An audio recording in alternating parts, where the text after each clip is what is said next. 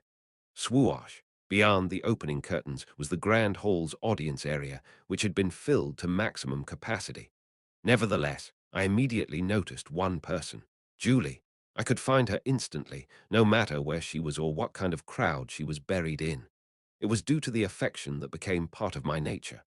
The judges for today's proof were ethereal-ranked Rose Rio and Jindalf, mana-cranked Luina, and Astal, an addict. I wasn't nervous at all. As I once said, the attention and stares that were pouring on me felt rather proper. Such was the effect of very natural elitism. "Nice to meet you," I said calmly. "I'm Head Professor Deculein. I will now begin discussing my answer for Symposium Problem 6, Proof of Runes." Deculein's theorem was carried out step by step, and the Grand Hall watched him in a quiet atmosphere. A document titled Deculein's Theorem was distributed to all attendees. If I were to interpret the inscription in question 6, that is, the runes, the following sentences are revealed. Where there is light and will, there is God. God hid out of fear of human worship. About half of the interpretation of this inscription had already been achieved by Roughton, a mana-cranked wizard, along with the linguist, Frange, leaving nothing special about my discussion regarding it. However, past that was where my main point began. Get rid of the second sentence here. It's useless. Deculein boldly deleted the second sentence. Only the 3 runes corresponding to light, will, and God in the first sentence serve as a magic circuit, and the rest are just materials for combination. Where there is light and will, there is God. Hebrew Aleph, Hebrew Yod, Theta, Hebrew Pei, Hebrew Hey, Hebrew Shin, Hebrew Yod, Phi, Hebrew Shin, Hebrew Aleph, Hebrew Vav, Hebrew Resh, Hebrew Vav, Hebrew Mem, Hebrew Lamed, Hebrew Kate, Zeta, Hebrew Yod, Hebrew Shin. The first sentence hovered in the air. Although the runic language seemed to reject the interpretation itself, I insisted on it. The first step in deciphering these runes is segmentation. Deculein shredded the runes. The entire sentence scattered in the air, forming several pieces. The first sentence has a total of 13 syllables, but there are 45 segments in those 13 syllables as well. It was similar to how the syllable hib was segmented into 3 phonemes. H, I, and B runes were still languages after all. But the number of combinations of these 45 segments is nearly innumerable, reaching at least 3,923,023,104,000, possibly more. 3,923,023,104,000 or more. But there is a second process in that number. It's about discovering and identifying the most meaningful rune combinations among them. The process is as follows. From then on, Deculein's theorem entered a field that ordinary people couldn't understand. For almost 2 hours, countless combinations of runes unfolded like waves, which then turned into a certain shape, forming a magic formula. It was a job that required a lot of effort and time. That was the result of breaking through a certain limit after combining understanding with the setting knowledge in the head of game designer Kim Woojin. Now, take a close look at this. If he summarized all of the above in 2 sentences, the runes were disassembled and a magic circle was created from that combination. However, it's very different from the standard magic circle of modern times. Rose Rio asked, "Is that combination certain? If the number of branches is that large, other combinations are also possible, aren't they?" Her voice had a strong accent. Runes can be considered the magic of language itself. Think of it as a proverb that gives strength to your voice. She was becoming a bit bothersome, but Deculein continued talking without showing any emotion. "I only selected combinations that are easy for humans to pronounce, because they are oral rather than abdominal, peritoneal, and cerebral. More than the difficulty of pronouncing the standard language for Rose Rio, there were clearly structures that humans couldn't even voice out." Deculein dug into that point. Rose Rio was convinced, and Deculein gestured at Alan through a glance. Alan ran and handed him the magic slab. Deculein placed his hand on it. "Now let me demonstrate the answer." At that moment, a quiet heat dawned upon the stillness of the grand hall. Excitement engulfed everyone's eyes. Deculein closed his eyes. In that state, he carefully repeated the process demonstrated today. He disassembled the runes, summarized the rune combination formula, reconstructed the combination into a magic circle, and finally, he mumbled an unknown rune. Where there was light and will, there was God. Through that single sentence, woo-wash, a blue light rose from the slab. The wind blew as an apparition appeared, filling the grand hall with unidentified scenery. It depicted the past where runes were very common. The scene moved slowly as if borrowing a human eye. The white marble floor, the beautiful statue, a priest kneeling in the middle of the temple. After a while, the priest opened his mouth, putting his hands together as if in prayer. A beautiful sound rang out, its gentleness spreading throughout the hall. Everyone closed their eyes to focus their attention on their ears. The divine tone itself, unfortunately, did not last long. It just burned like a match and then faded away. The sound that rang like a low tide was swept away by a high tide of silence. Deculein then continued. This inscription was a hymn to the gods. It was magic that had already been lost, and a fragment of the past known as the Age of the Gods. Some might mistake it for nothing but a hymn at first glance, but the archaeological value of its entirety was immense, and the ideas that came from that answer would lead to other magical inventions. The proof is over. Deculein finished his theorem like that. The auditorium was quiet, the feeling of runes lingering around every person like drizzle. Judge Jindalf asked, "That's impressive. But is this the end?" There is a paragraph at the end saying that other runes were interpreted and compiled into a summary. Jindalf remained subtle, but Rose Rhea decided to be upfront. Deculein understood what she meant, but he shook his head. "I will not reveal the interpretation paper." Do you refuse to reveal the interpretation paper, or is it that you don't have it?" Rose Rio asked. Deculein looked at her sternly and pulled out the documents from his inner pocket. "This is the interpretation paper of 48 runes. This is the only original in the world, and I made no copies of it." Then the grand hall swelled with a small commotion. Deculein looked into the interpretation paper and muttered softly, "Hebrew Aleph, Hebrew Tav, Hebrew Hey, Hebrew Lamed, Hebrew Aleph, Hebrew Kaf, Hebrew Lamed, Hebrew Mem." The sound of runes echoed through the space around him. Most of his mana was consumed just by reciting 3 words, but it would be enough to prove its content. "I interpreted many runes that remain unknown to the magical world." Deculein's words stopped abruptly, looking at the document he made. His expression seemed to wriggle with worry. "Since they don't fit the topic, and they can be misused if I were to reveal any more than this." In an instant, a fire broke out, its creator being Deculein, and transferred to the rune interpretation summary, held in his hand. "I will destroy it here." Flames engulfed the document, causing it to cry out with a strange sound. The runes written in it resonated with the magic.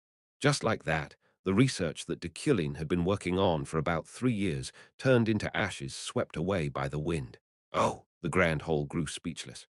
The surprised wizard's mouth sank more heavily than any commotion, but Deculein, after cleaning the mess he left behind, only said, "Now, let's start the queue, and no one asked questions." Player Yulia level 7 mana, 45/7 mana rating, rank 4, talent type. Origin, attributes, 3, personality, 7, appearance. BLONDE Japanese symbol REDIs. Yulia was lying on an empty bed, contemplating her own identity. Blue letters fluttered in the air, displaying information about her character, including her levels and attributes under the category called player. It was a system that only Leah could see. She didn't know why she came to this world. She knew neither the process nor the culprit of this phenomenon. She didn't even know their ultimate motive. There was no way she would, considering this phenomenon itself was far beyond science. As the lightning at night heated the entire company building, she closed her eyes once and then opened them. She just became a player in the game. It was something she had read in novels, but she didn't struggle like the main characters. Leah was, by nature, very adaptable and talented, and her appearance was the same as the original Yulia, although she was a bit prettier. Hence, it wasn't difficult for her to adjust to her new life. The problem was her age and starting point. She began at the Archipelago Sea, which was far from the game's main quest. At 14 years old, she was 13 years younger than her actual age. Fortunately, her body had grown rapidly, and her unique survivability and spirit of improvement allowed her to reach mana rating level 4, but Reconciliation. Nonsense. Deculein. She didn't know what kind of trickery it was, but the villain, whom she left alone since she couldn't react with her current body, reconciled with Julie. She still couldn't believe it. Leah bit her nails. Julie and Deculein had an irreconcilable relationship. Although they were opposites, her final puzzle was him. The game system itself was built that way. The core of Julie's story, a named character, was in the end Deculein. She suffered endlessly from Deculein, overcame her scars, and bloomed desperately as a flower of eternal winter. Hence, reconciliation could never happen. No, it was only when she had a conflict with Deculein that Julie would be able to overcome her own injury. Man, it's chaos beyond chaos. Of course, Leah had some doubts. Just as she became a player herself, wouldn't Deculein be a player as well? According to the novels she read, people from reality often possessed villains.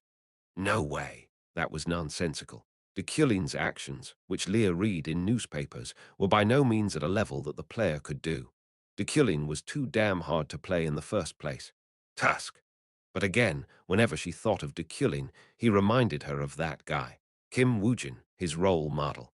When she first heard that from the author, she was jealous, and there were many complaints about why they did it without Woojin's permission. But the Deculein she saw in the photo definitely resembled him. Of course, only in appearance. He must be fine. Leah laughed lightly.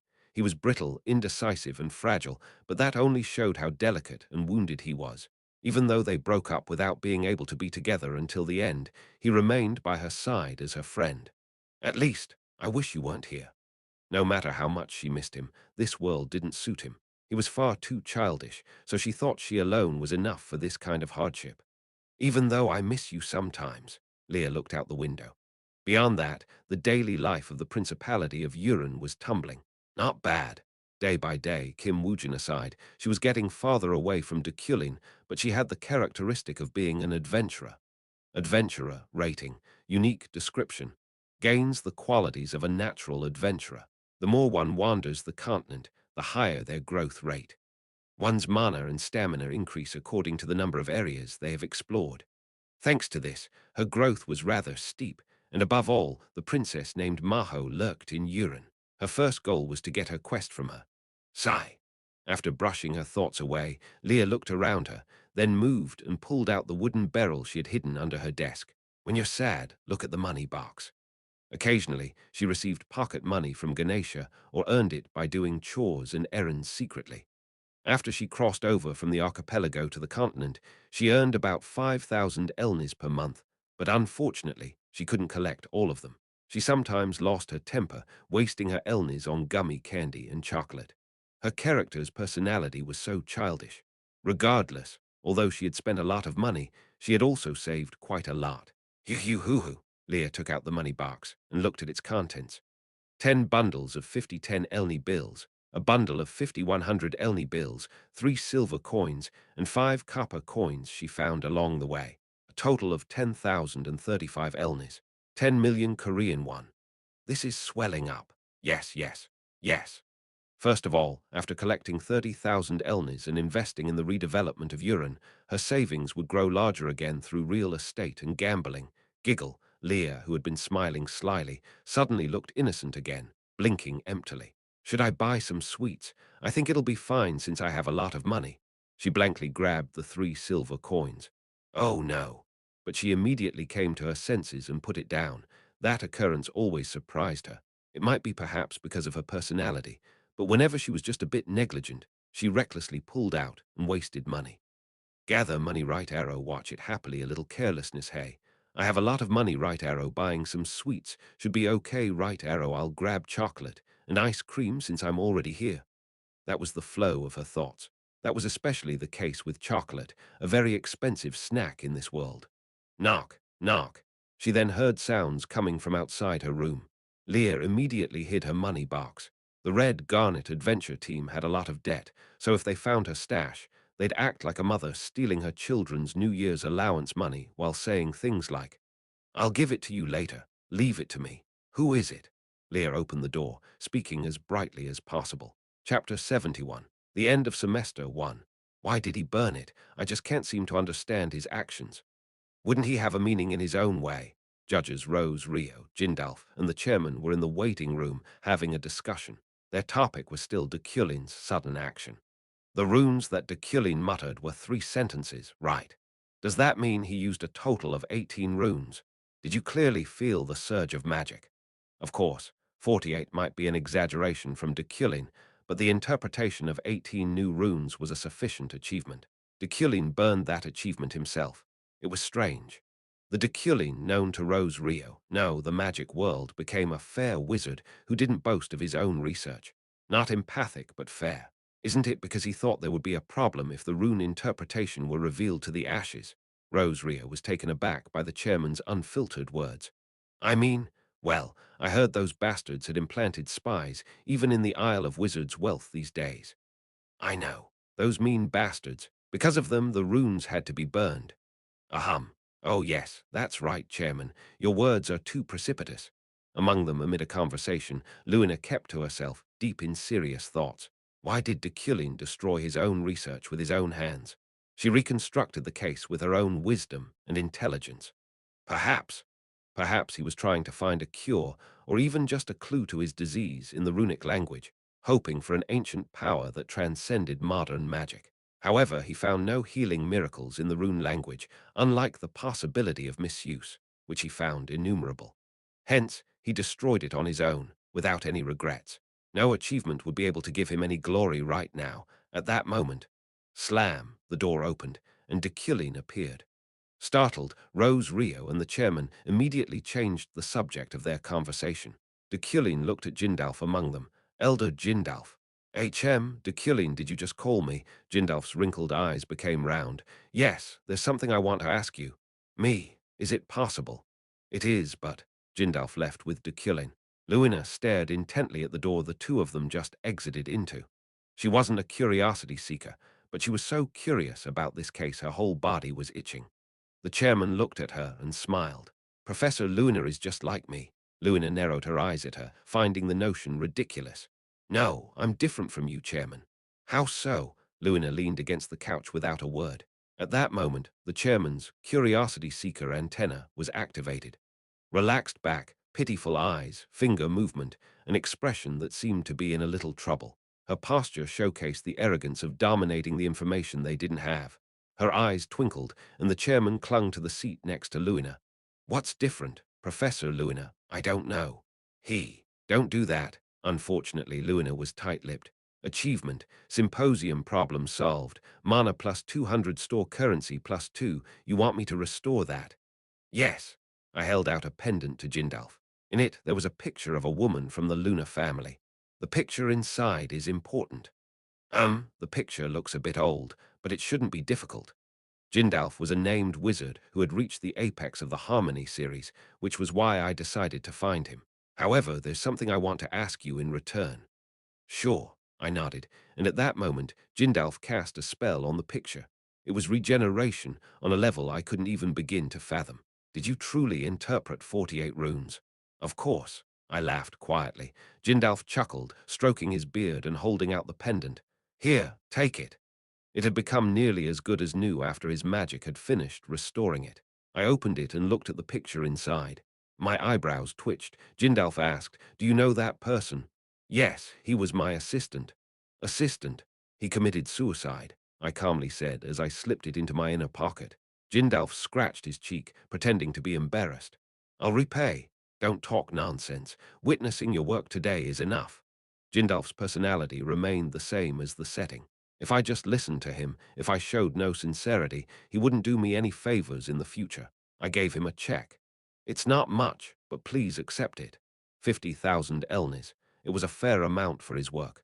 Jindalf glanced at it with a squint and took the check with a benevolent smile. Why did you? I will use all of these to educate future students rather than on my own self-interest. I went out to the Megison's backyard. Credo, Uriel, Epheren, and Sylvia were there waiting at the promised place. First, I bowed to Credo. Thank you for coming. Ha, it's nothing. Rather, it felt like you just opened my eyes. Your lectures are amazing. How did you come up with such an idea? That's why I called the wizard who walks the royal road. Oh, by the way, Creto covered his lips before continuing.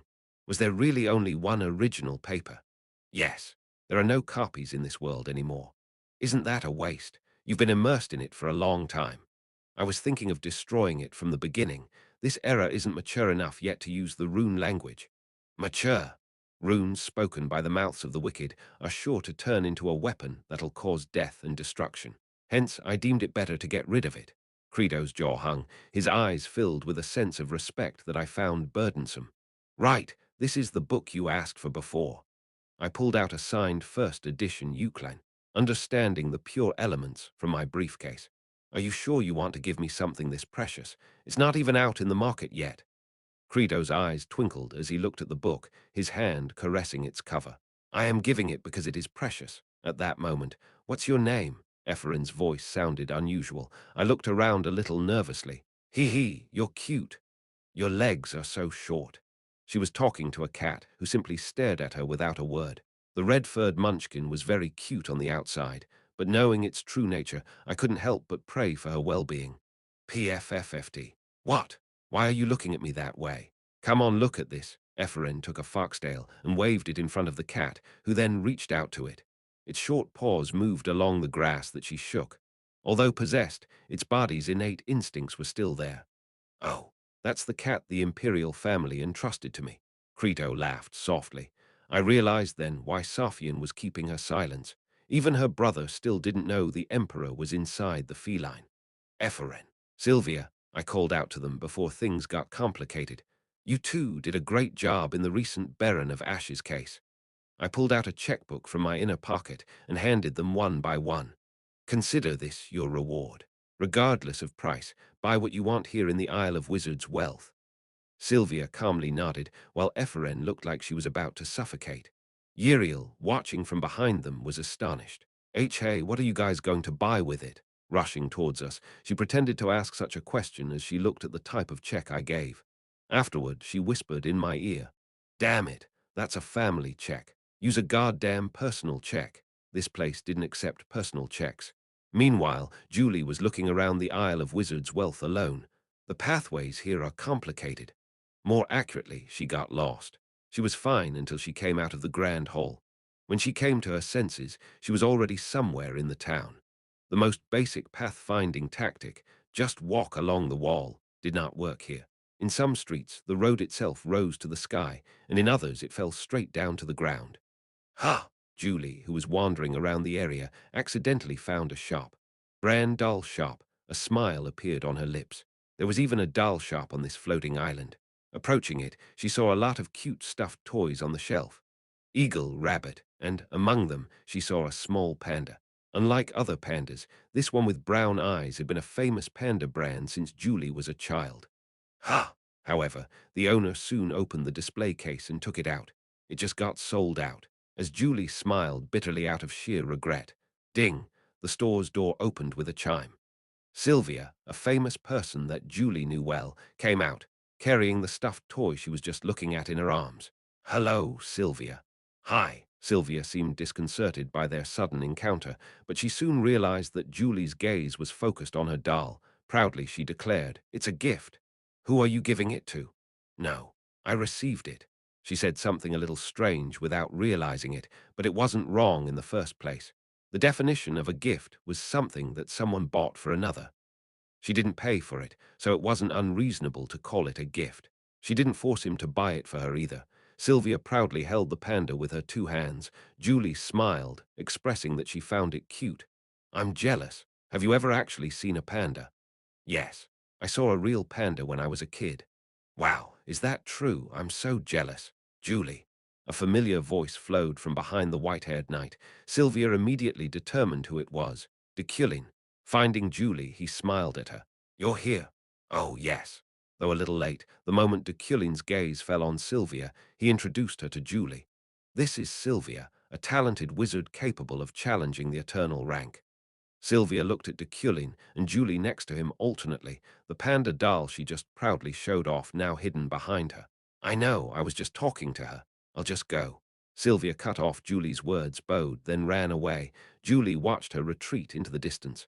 By the way, Julie, did you understand my theorem? She blushed. In fact, she couldn't understand the slightest bit of what he said. She only felt the flow of magic generated by the runes. Deculein smiled a little. It's all right. I didn't even expect it. You came because of Zeit in the first place. Julie trembled at those words, but then shook her head. No, the invitation was, of course, given by the head of the family, but it was my will to come here. Is it? Yes, I'm serious. I see. Alan, the assistant professor who was still following Deculein's footsteps, appeared. Yes, tour her around the island. The opportunity for a night to visit this place is rare. Oh, yes, all right. Nice to meet you, Knight Julie. Alan smiled softly and bowed at Julie. I'm going. If I stay, it will be uncomfortable for you and me. Not necessarily. It has to be, doesn't it? He asked. Julie, who understood what he meant, simply smiled bitterly and nodded. Deculein then walked away, leaving her behind. Well, I should take you on the tourist course. Oh, we should head to the main island first. Oh no, then, by any chance, Knight Julie, can you tell me how much time you have? Depending on your answer, our course will be. As Alan panicked, Julie simply said, It's fine. I have a lot of time, so you don't have to think about it too much. Her voice was calming, serene. The sky was clear, allowing the huge sun to gaze down upon us from its throne, releasing rays of heat that turned the winds hot and humid. It was one of those days that met all the conditions that define the Empire's summer. After completing the symposium presentation, I returned to the university tower. The board of directors held a reception using the entirety of one of the upper floors. The professors congratulated me, and Adrian gave me the promised title. Head of Planning and Financial Coordination Office, Deculein. In fact, this tower was built with gold rather than magic. It devoted itself to the investments by the state, territories, corporations, and the mana stones it received every year. The only fuel that ran this tower was money, which was why it was the most capitalist place in the world. In such a place, I seized the undisputed power of finance. Professor, this is the final lesson plan and a weekly guide to career counseling. Alan then appeared, handing me several documents. Classes had now ended, and the time for debutantes to think about their career paths had come. The tower offered career counseling to first-year to third-year wizards to give them a chance to ask for future advice from professors. In that sense, no one would apply to Deculein. 3 people even applied for your counseling, Alan said brightly. I didn't really like how he worded it. Even. Oh, that. It's fine, I already know. I apologize. I didn't mean it that way. I know, you may go. Alan went outside, looking back several times, and I took a letter out of the sponsored mailbox. It was Epheren's letter this time again. Hello, it's me, Epheren, again. I got your response. It's going to be vacation soon. As I read it, I pulled out the pendant from the drawer. The Epheren I knew was honest and wasn't good at hiding her feelings. It seemed she had been that way since she was a child, considering she was smiling brightly, like always in the photo. But why? Epheren's father wasn't smiling. He contrasted his child's joy sharply. His expression was just that terribly stiff. Wednesday noon, 77th floor of the tower. Sylvia stood in front of Professor Deculein's office. Knock, knock. Career counseling ran for a month before and after the final exam. Debutantes troubled by their future asked several professors for advice, but Deculein wasn't on the list of professors they could approach. According to the words written on the bulletin board, Deculein's direct words and actions were burdensome, or something along those lines. She thought only those who were weak would think like that. Knock, knock, considering them pitiful, Sylvia knocked once more. Assistant Professor Allen opened the door. Oh, Sylvia, wait here. Another consultation is going on right now. Is there someone inside? Yes, but it will be over soon. Sylvia sat still and waited as Alan tapped this new typewriter. Tack, tack, tack, tack. His typing speed was fairly slow. After waiting for about 10 minutes, the door to the counseling room opened. She raised her head and glared at the wizard. Arrogant Epheren, naturally, she was the first to come to her mind. Sylvia. But Drent, the man burned at the stake by Deculein due to his thesis, was the one that came out. Oh, are you surprised? Me too, ha ha ha. Anyway, work hard. Drent left, scratching the back of his neck as if embarrassed. She didn't understand him at all, but she soon walked in. The head professor's counseling room was spacious and luxurious. No, the atmosphere of a certain person had colored the space with dignity. She walked over and sat down in front of him. Deculein, sitting on the counselor's seat, spoke indifferently. This is surprising, Sylvia. I didn't think you'd look for a career counselor. Yes, she nodded. I am. It was awkward to call it consultation. Her career path after passing the solder promotion test was already half determined. Okay, what are your concerns? Sylvia remembered what Ephraim told Deculein. I'll be proposing to be under your supervision.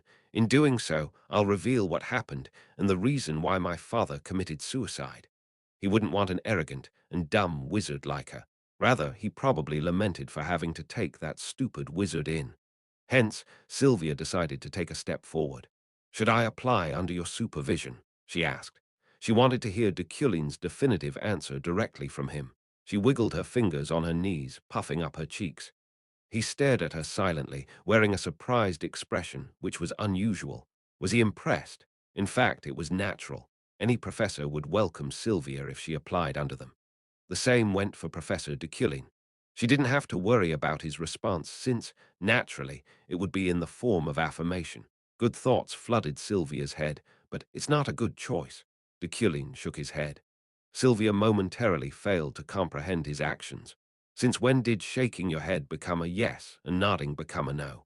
Did the universal body language change beyond my awareness? You are a talent that shouldn't be under anyone. She was taken aback by his words. Without realizing it, she brought her up. What about Ephraim? Ephraim is worth raising, and she's the daughter of my old assistant. Moreover, compared to you, she lacks a lot. Sylvia stared blankly at Deculein, her red, swollen cheeks shrinking. You have the qualities of a future archmage, so you should go to the Isle of Wizards' Wealth instead. In a year or two, your skills will fully bloom, and you'll still have plenty of time to challenge the archmage trials. He was being honest. Professor Deculein was speaking with sincerity, even clearly praising her. But why did she feel this way? Why did she keep feeling like a sharp needle was stabbing her heart? Even if you apply, I won't take it. That was the decisive blow. Sylvia bowed like a withered sprout. For a long time, she didn't say anything. She just stayed still. It confused Deculein, but for her, it was a compliment she gave while suppressing the jealousy and twisted feelings that soared from her personality. Sylvia, raise your head. Sylvia didn't do as instructed. Her actions were unusual. A small light twinkled under her closed eyelids. No way, that couldn't be tears. Chapter 72. End of the semester, 2. The counseling room was silent. Sylvia seemed to be crying but made no sound, and I just watched. Her teacup was left untouched, and the ice inside it had melted. The angle of the sunlight streaming in from the window gradually slanted. I don't like people who cry. I'm not crying. At that moment, Sylvia raised her head. Her eyes were moist, but as she said, she didn't cry. Your compliment moved me. Professor Deculein is famous for not praising anyone. There was no change in her voice while making such excuses. I pulled out a handkerchief. But I was praised. Wipe it. She grabbed the handkerchief with both her hands. Her eyes were as clear as jewels that glistened in the water.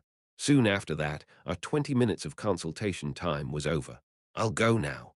She glanced at the clock and stood up. She folded the handkerchief and put it in her pocket, and after greeting me politely, she left the counseling room. Watching her small back, I said, take today's advice into consideration. Sylvia stood tall. She turned around, nodded her head, and left. Goodbye. Alan's voice came from outside. The office door opened and closed. Is she underestimating herself? Sylvia was a self-luminous wizard. She was enough of a genius to be qualified for a full-time professor position within the year, so it was clearly a waste of time for her to spend time under another professor, be it me or any other professor in the world. Ephraim was different, however. Since she fits perfectly with the magic I studied, she could grow further under me. Professor! Just in time, Alan poked his head out of the door of the consulting room. Debutante Ephraim will be coming in 10 minutes. Take a break for now. Ephraim was always in a blue robe that symbolized her debutante rank and had on a large backpack she bought for 30 elnis. For her, the most important criterion in any situation was cost-effectiveness, and from a distance, she looked like she was carrying a large brick. But it was so heavy today that she wobbled with every step she walked. A cat doll that hung under her bag tickled the robe's back. Gosh, my shoulder. When she got to the elevator, she laid it down on the floor to rest her body for a bit. Ding, however, the elevator quickly reached the first floor, and what she stumbled upon while picking up her bag startled her. Sylvia was there. There was nothing strange since she was a debutante too, but the problem was the atmosphere. Sylvia stared intently at her, her depressing anger piercing through her. Her narrowed gaze seemed to be screaming, "How dare you?" Eferen hesitated. What's wrong with you this time?" Although she was waiting for that line inside. "Nepotism," Sylvia grumbled as she passed by. "That's bothersome. What's with nepotism now? If you're going to say something, say it right. Otherwise, you're just leaving a bad feeling for the both of us." Eferen's fortune this week wasn't great at all, but why was she acting like that? "Should I try a new tarot shop?" Pressing the button to the 77th floor, Eferen looked in the mirror and said, "Arrogant Eferen," to relieve her discomfort. Ding, she arrived at Deculein's office. "Debutante Eferen. Come on in, yeah." She followed Assistant Professor Allen into the counseling room. However, Head Professor Deculein was standing upright, as if meditating with his eyes closed. Eferen just stared at him blankly. He was too far and seemingly covered in a thorny aura for her to wake him up. "Professor, Debutante Eferen is here." The assistant professor's words made him open his eyes. Deculein looked up at Eferen and gestured. "Sit down." "Okay." Eferen opened her backpack as soon as she sat down, then she spoke bravely. "I know today's career counseling, but I would like to inquire about the solder promotion exam." "Solder?" "Yes." She pulled out a bunch of papers from inside her bag. She, like Sylvia, made several preparations to take the solder exam as soon as the first semester was over. "These are the documents that prove that I have participated diligently in the department's classes." In fact, this was already her 8th attempt. She initially went to the young professors, but their letters of recommendation were of little effect, and tenured professors like Relin despised her. She only heard hurtful words and was kicked out. "Here, my club also revealed the foreshadowing of the attack on the Baron of the Ashes." Along Deculein looked at her indifferently. Eferen was as energetic as a child in an oratory contest. Since her opponent was more difficult to deal with than any other professor, she thrilled herself up as her own way of getting rid of her anxiety and tension. "My grades are all a plus based on the midterm exam, but if I keep it until the end of the final exam." As she spoke, she constantly pulled out papers. The materials prepared by Eferen piled up on his desk one by one, forming a mountain. "Also in the tower." "Enough." Deculein, who had been listening quietly, interrupted her. Eferen sat tall in her seat. "Take them with you." Eferen's expression hardened. She bit her lower lip slightly, but she spoke again without showing it. "I also checked all the provisions of the solder test. If you read it, I don't need to." Ah, the breath that flowed from Eferen's teeth was a bit rough, but it wasn't surprising. She kind of expected it. "Yes." Eferen put the papers back into her backpack. As he watched her, Deculein spoke. "If you keep your grades this high throughout the final exams, you'll be given the solder qualification." "What?" Eferen's eyes widened. Her face looked as innocent as a child's. "If you're in 3rd overall place, there's no reason why I shouldn't give you a professor recommendation." The meaning of those words was clear. "If you do well at the finals, I'll be the one recommending you to take the solder exam myself." "Oh, okay. Thank you, I'll try my best." Eferen scratched the back of her neck. "If I pass the exam, I'll apply under you." Perhaps out of embarrassment, those words then poured out of her lips. Deculein answered indifferently. "I won't stop you. The suffering is yours to take." "Got it." Eferen smiled inwardly. "You be getting a tiger cub. Will you be able to stay calm like that in a year or two? I will soon overtake you." Eferen recognized Deculein as a genius of hard work that day on the Isle of Wizard's Wealth, but her defiant demeanor was still there. "Then I'll be going." As she was about to leave, "Wait." Her whole body stiffened at his words, feeling the pressure brought forth by Deculein's natural characteristics. At times like this, she often wondered if he found out what she was thinking or if she had done something wrong. "You haven't used the check yet." Startled, she creaked her head over her shoulder and asked, "If I don't use it, will you take it away?" "No, it wasn't something I gave. It was a reward I gave on behalf of the tower." "Oh, actually, I don't have something I want yet, so I want to use it when I really need it in the future, like insurance." Deculein nodded silently, meaning she was free to leave, and Eferen left the counselor's office after her hesitant nod. "Take care, debutante Eferen. Ah, yes, you too, assistant professor." She said goodbye to Alan, exited the room, and closed the office door behind her. After that, she leaned against the wall for a moment, letting out a deep sigh. It's really weird." The air in Deculein's vicinity itself felt different. Just by being in his presence, a unique pressure seemed to weigh down on her shoulders. 1 minute with him felt like 10 minutes, and the mental and physical fatigue she gained was just in an entirely different league. Even now, her heart refused to stop beating so profusely. I don't even know what he's thinking. He obviously extorted her father's achievements, and he committed suicide as a disgraced wizard with the title 30-year-old soldier. During their retreat at Hadecane, she asked the culprit about it directly, but Deculein neither confirmed nor denied anything. It would have been cool if he had firmly denied it. Is it all up to me? Still, Deculein, at least in this tower, was the most indifferent professor when it came to her identity. He was fair even to her despite declaring that she would reveal everything. Let's just study. Ephraim put the brick bag back on and walked. Leaders, politicians, and entrepreneurs from different countries on the continent often said that there were no dreams in the ashes, no hope, no life. All that remained in there were ashes. Arloes knew that was bullshit. There was life in the ashes. There was hope. It wasn't a good environment to raise children, but there were kids there anyway. But that didn't mean she had any fondness for it. She had huge ambitions. However, success was a story of a distant dimension for an orphan from a remote kingdom like her. That was a barrier that Arloes knew she couldn't overcome, so she chose the next best option she had, the ashes. Since she was the continent's unofficial top puppeteer, she managed to scatter her puppets all over the empire. Her dolls were connected to her soul and acted as a living person, but none of them resembled Arloes's actual appearance. Modeling them after her would only bring unnecessary complications. Her beauty would only cause insignificant flies to tangle up with her plans, after all. Welcome. However, today, Arloes visited the Black Klein Hotel in the flesh after so long. The Black Klein was a recently built prime-class hotel. Its accommodation was one of the most expensive out there, but it was more than satisfying to Arloes, who had many errors in her daily life. I made a reservation. Yes, Solette. I checked it.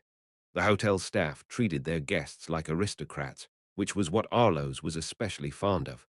Even if people flirted with her, she found it difficult for her to be treated like a noble unless she actually was one. In that sense, Arloes was surprisingly the type that cared about pretentiousness. She just didn't show it that much. This is the key to the 37th floor. Arloes reserved that floor under her pseudonym, Solette. The top floor of Black Klein was the 50th floor, a penthouse, but she hadn't yet built up enough mileage and social reputation to reach that high. I would like foie gras with laperine for dinner. Yes.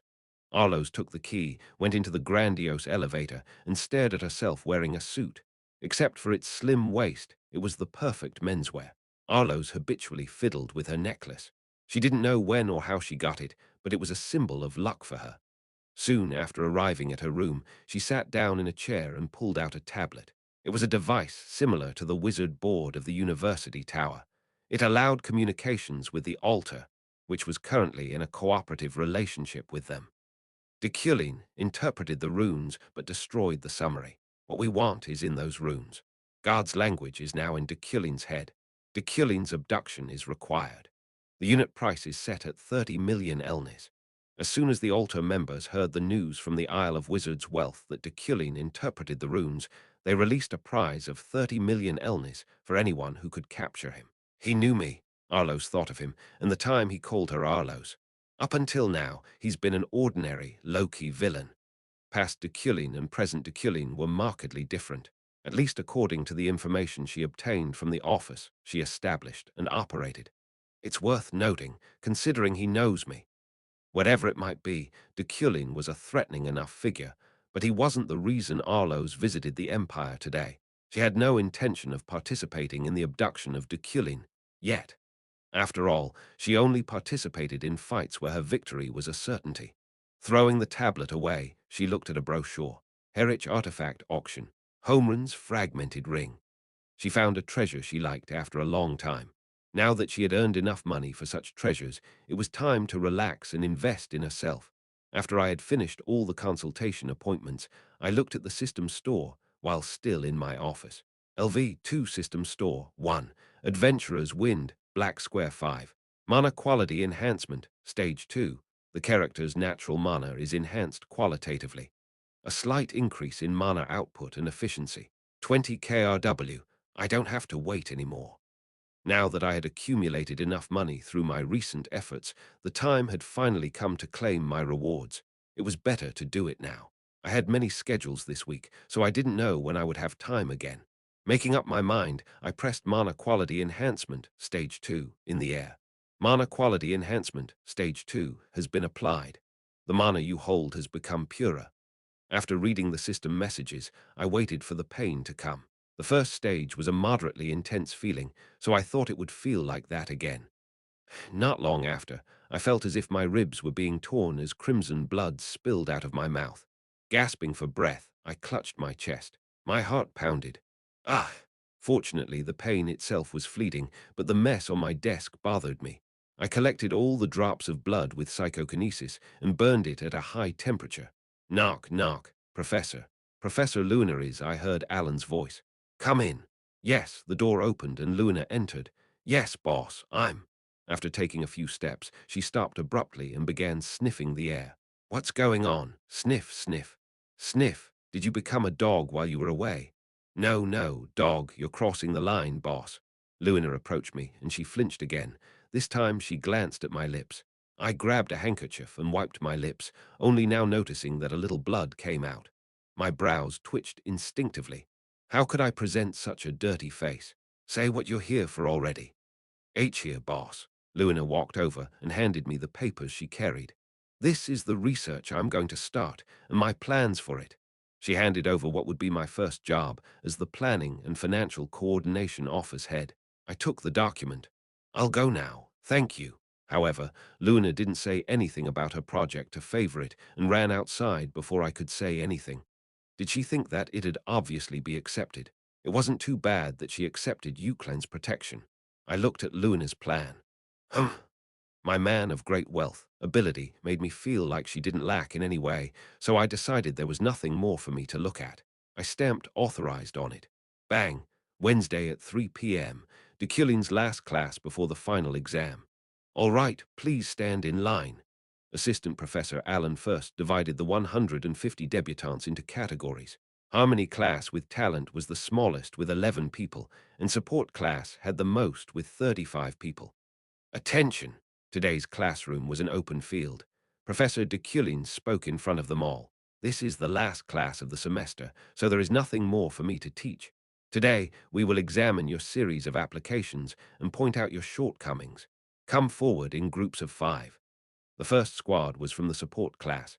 Show the magic you're most confident of. Deculein watched the magic used by the support debutantes one by one. Eurozen, I see you chose wind armor. You cast it well. Green earth. That's useful for subduing monsters within its effective area. Deculein knew all the magic they conjured. It could be because he's a professor, one would think.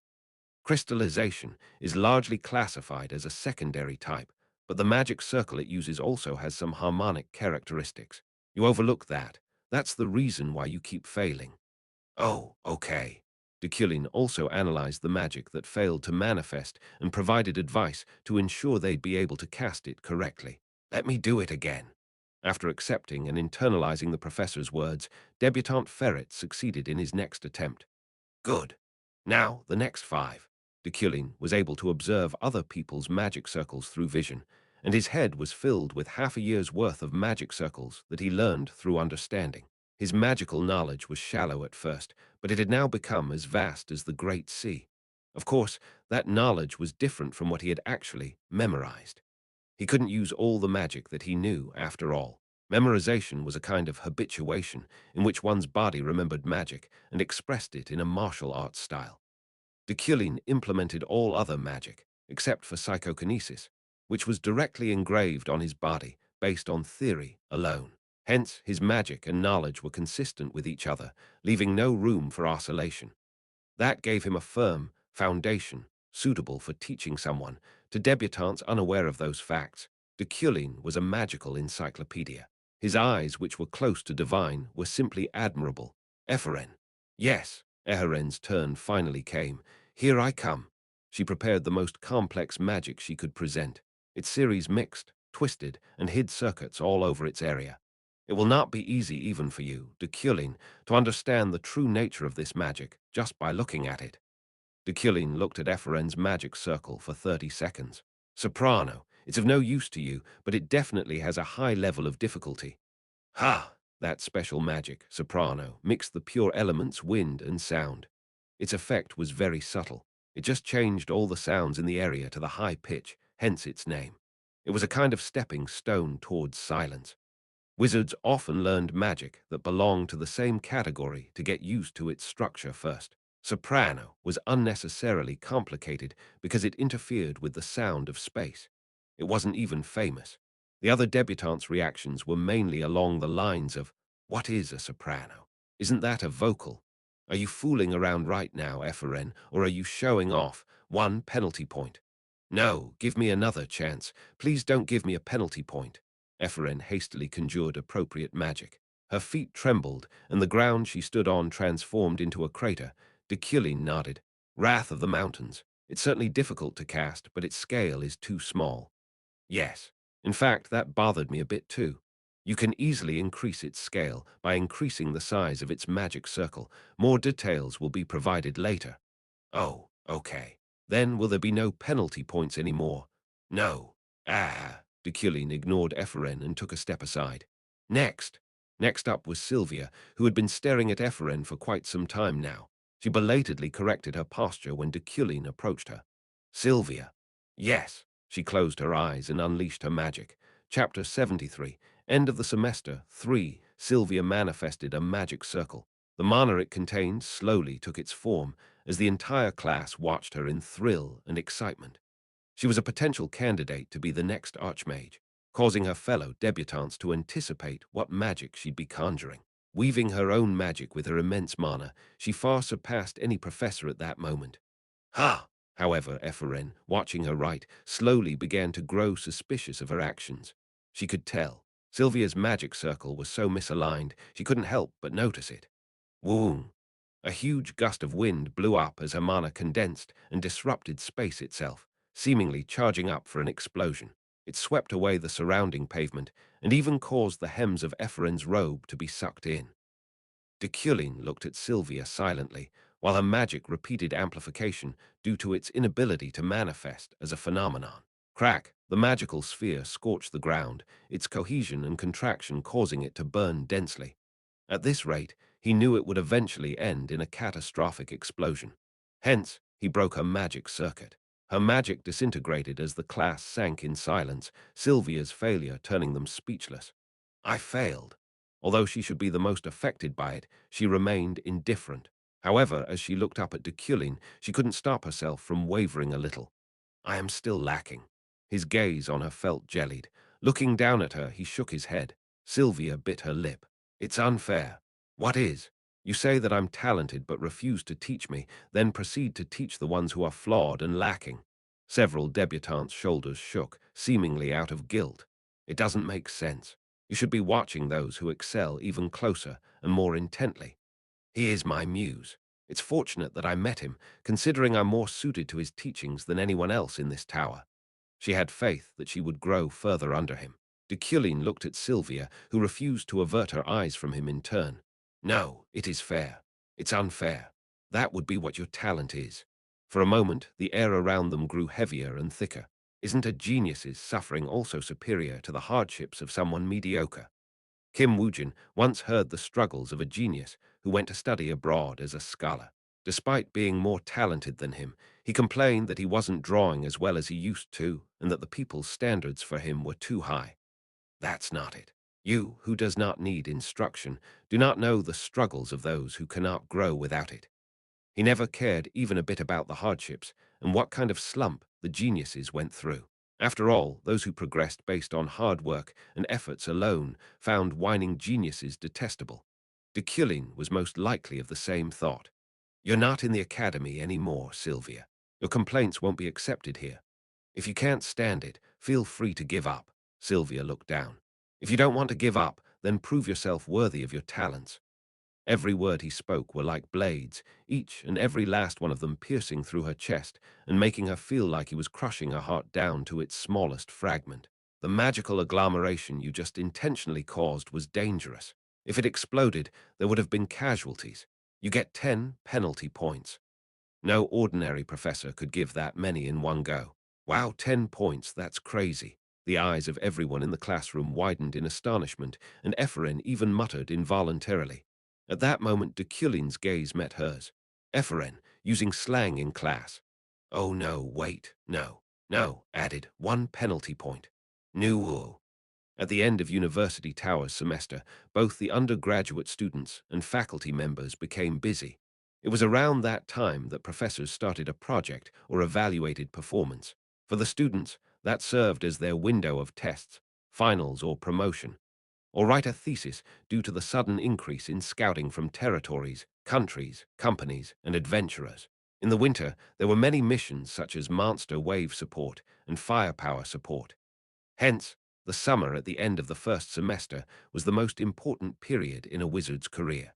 117 people asked for counseling with you this week alone, Professor Luna, said Jenkin, Luna's assistant professor and direct student who was with her at the kingdom's university tower. 117 people. That was 39 times the number of people that approached Deculein. Thanks to the fame she had built up in the kingdom and the rumors about her personality in the tower, wizards continued to ask for advice from her.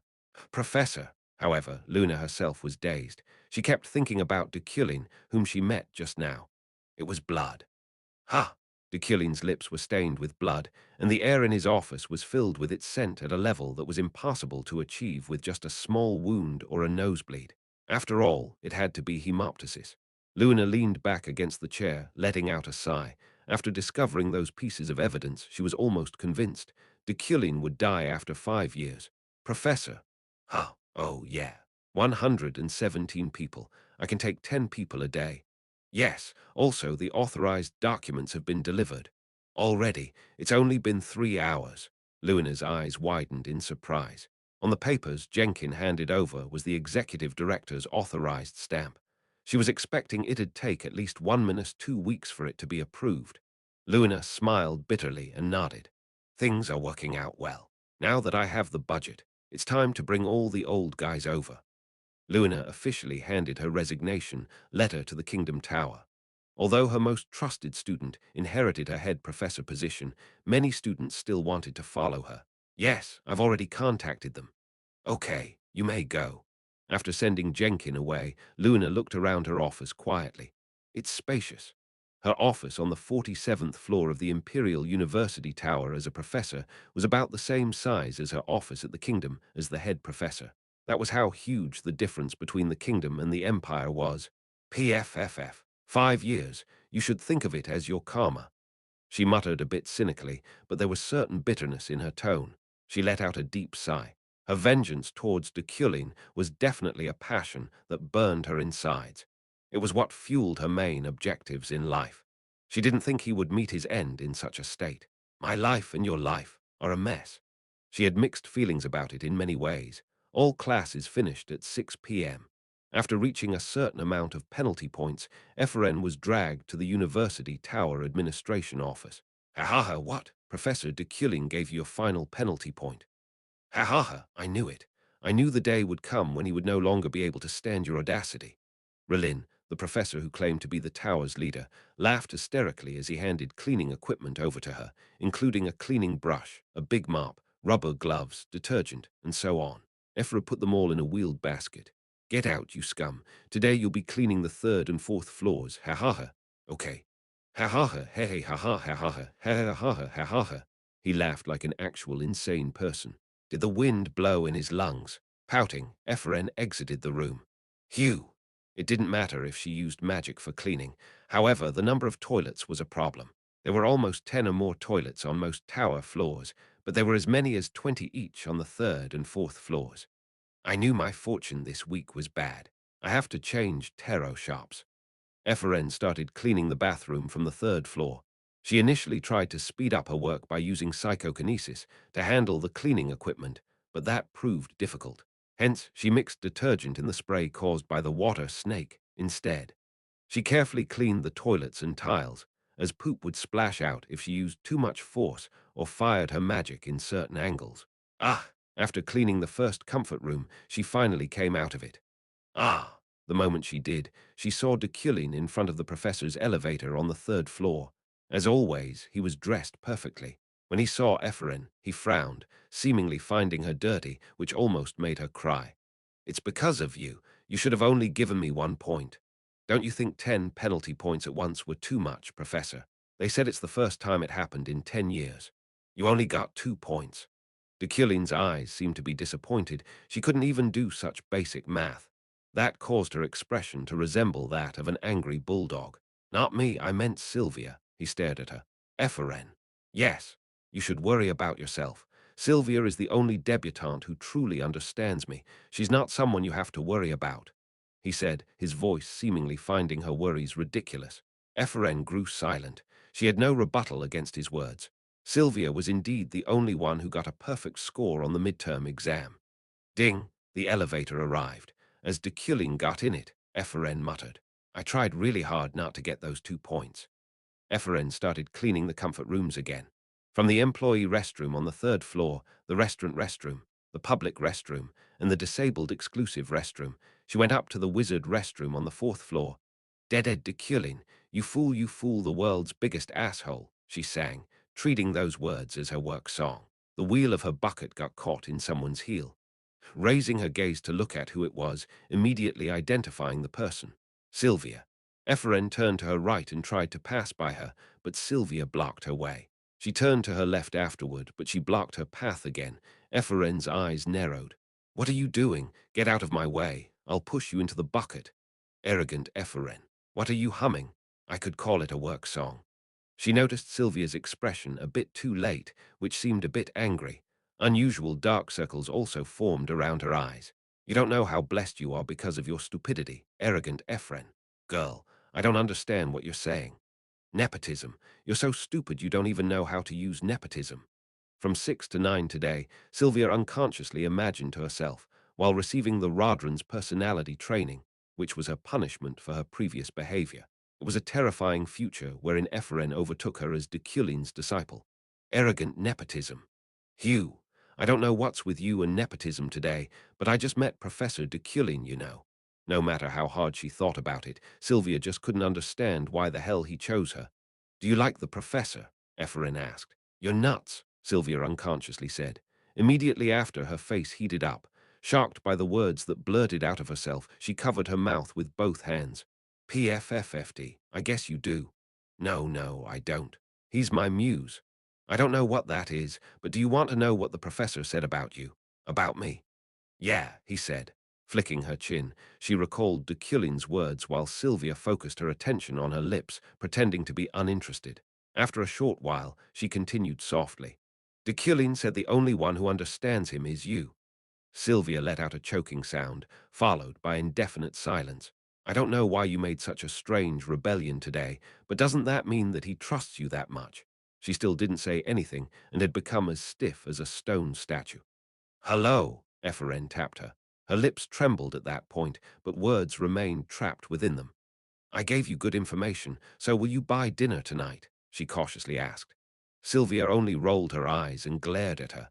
Licking her lips, she continued, "If you do, then I'll pretend I didn't hear the words that just came out of your mouth." Surprised, Sylvia finally nodded. Her melancholic mood had disappeared. Pig Flower, a famous restaurant on the continent Ephraim, arrived at a regular restaurant with Sylvia. "Come on, Ephraim, here you go." The shopkeeper put the rohok roast set on their table. Sizzle, sizzle, Ephraim looked at the beautiful figure on the stone slab, already drooling. Or was she salivating? "Anyway, you brought a friend with you today." "I'm not her friend." Sylvia corrected him with a narrow gaze. The old man shrugged. "Really? What are you two, then?" Sylvia pondered about it for a moment, then pointed her finger at Ephraim. "She's my slave." Her words startled Ephraim. "What? Why are you talking nonsense? It's been 300 years since slavery was abolished." "Ha ha ha, you are a delightful noblewoman. Enjoy it." "Ephraim, you too." The old man smiled and left. Ephraim immediately put on gloves and grabbed the rohok's bones.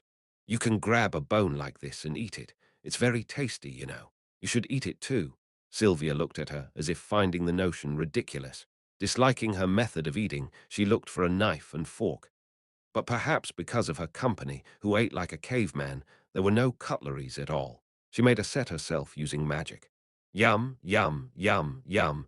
As she savored her meal, Ephraim looked at Sylvia, noticing that she decided to eat the meat using a fork and knife.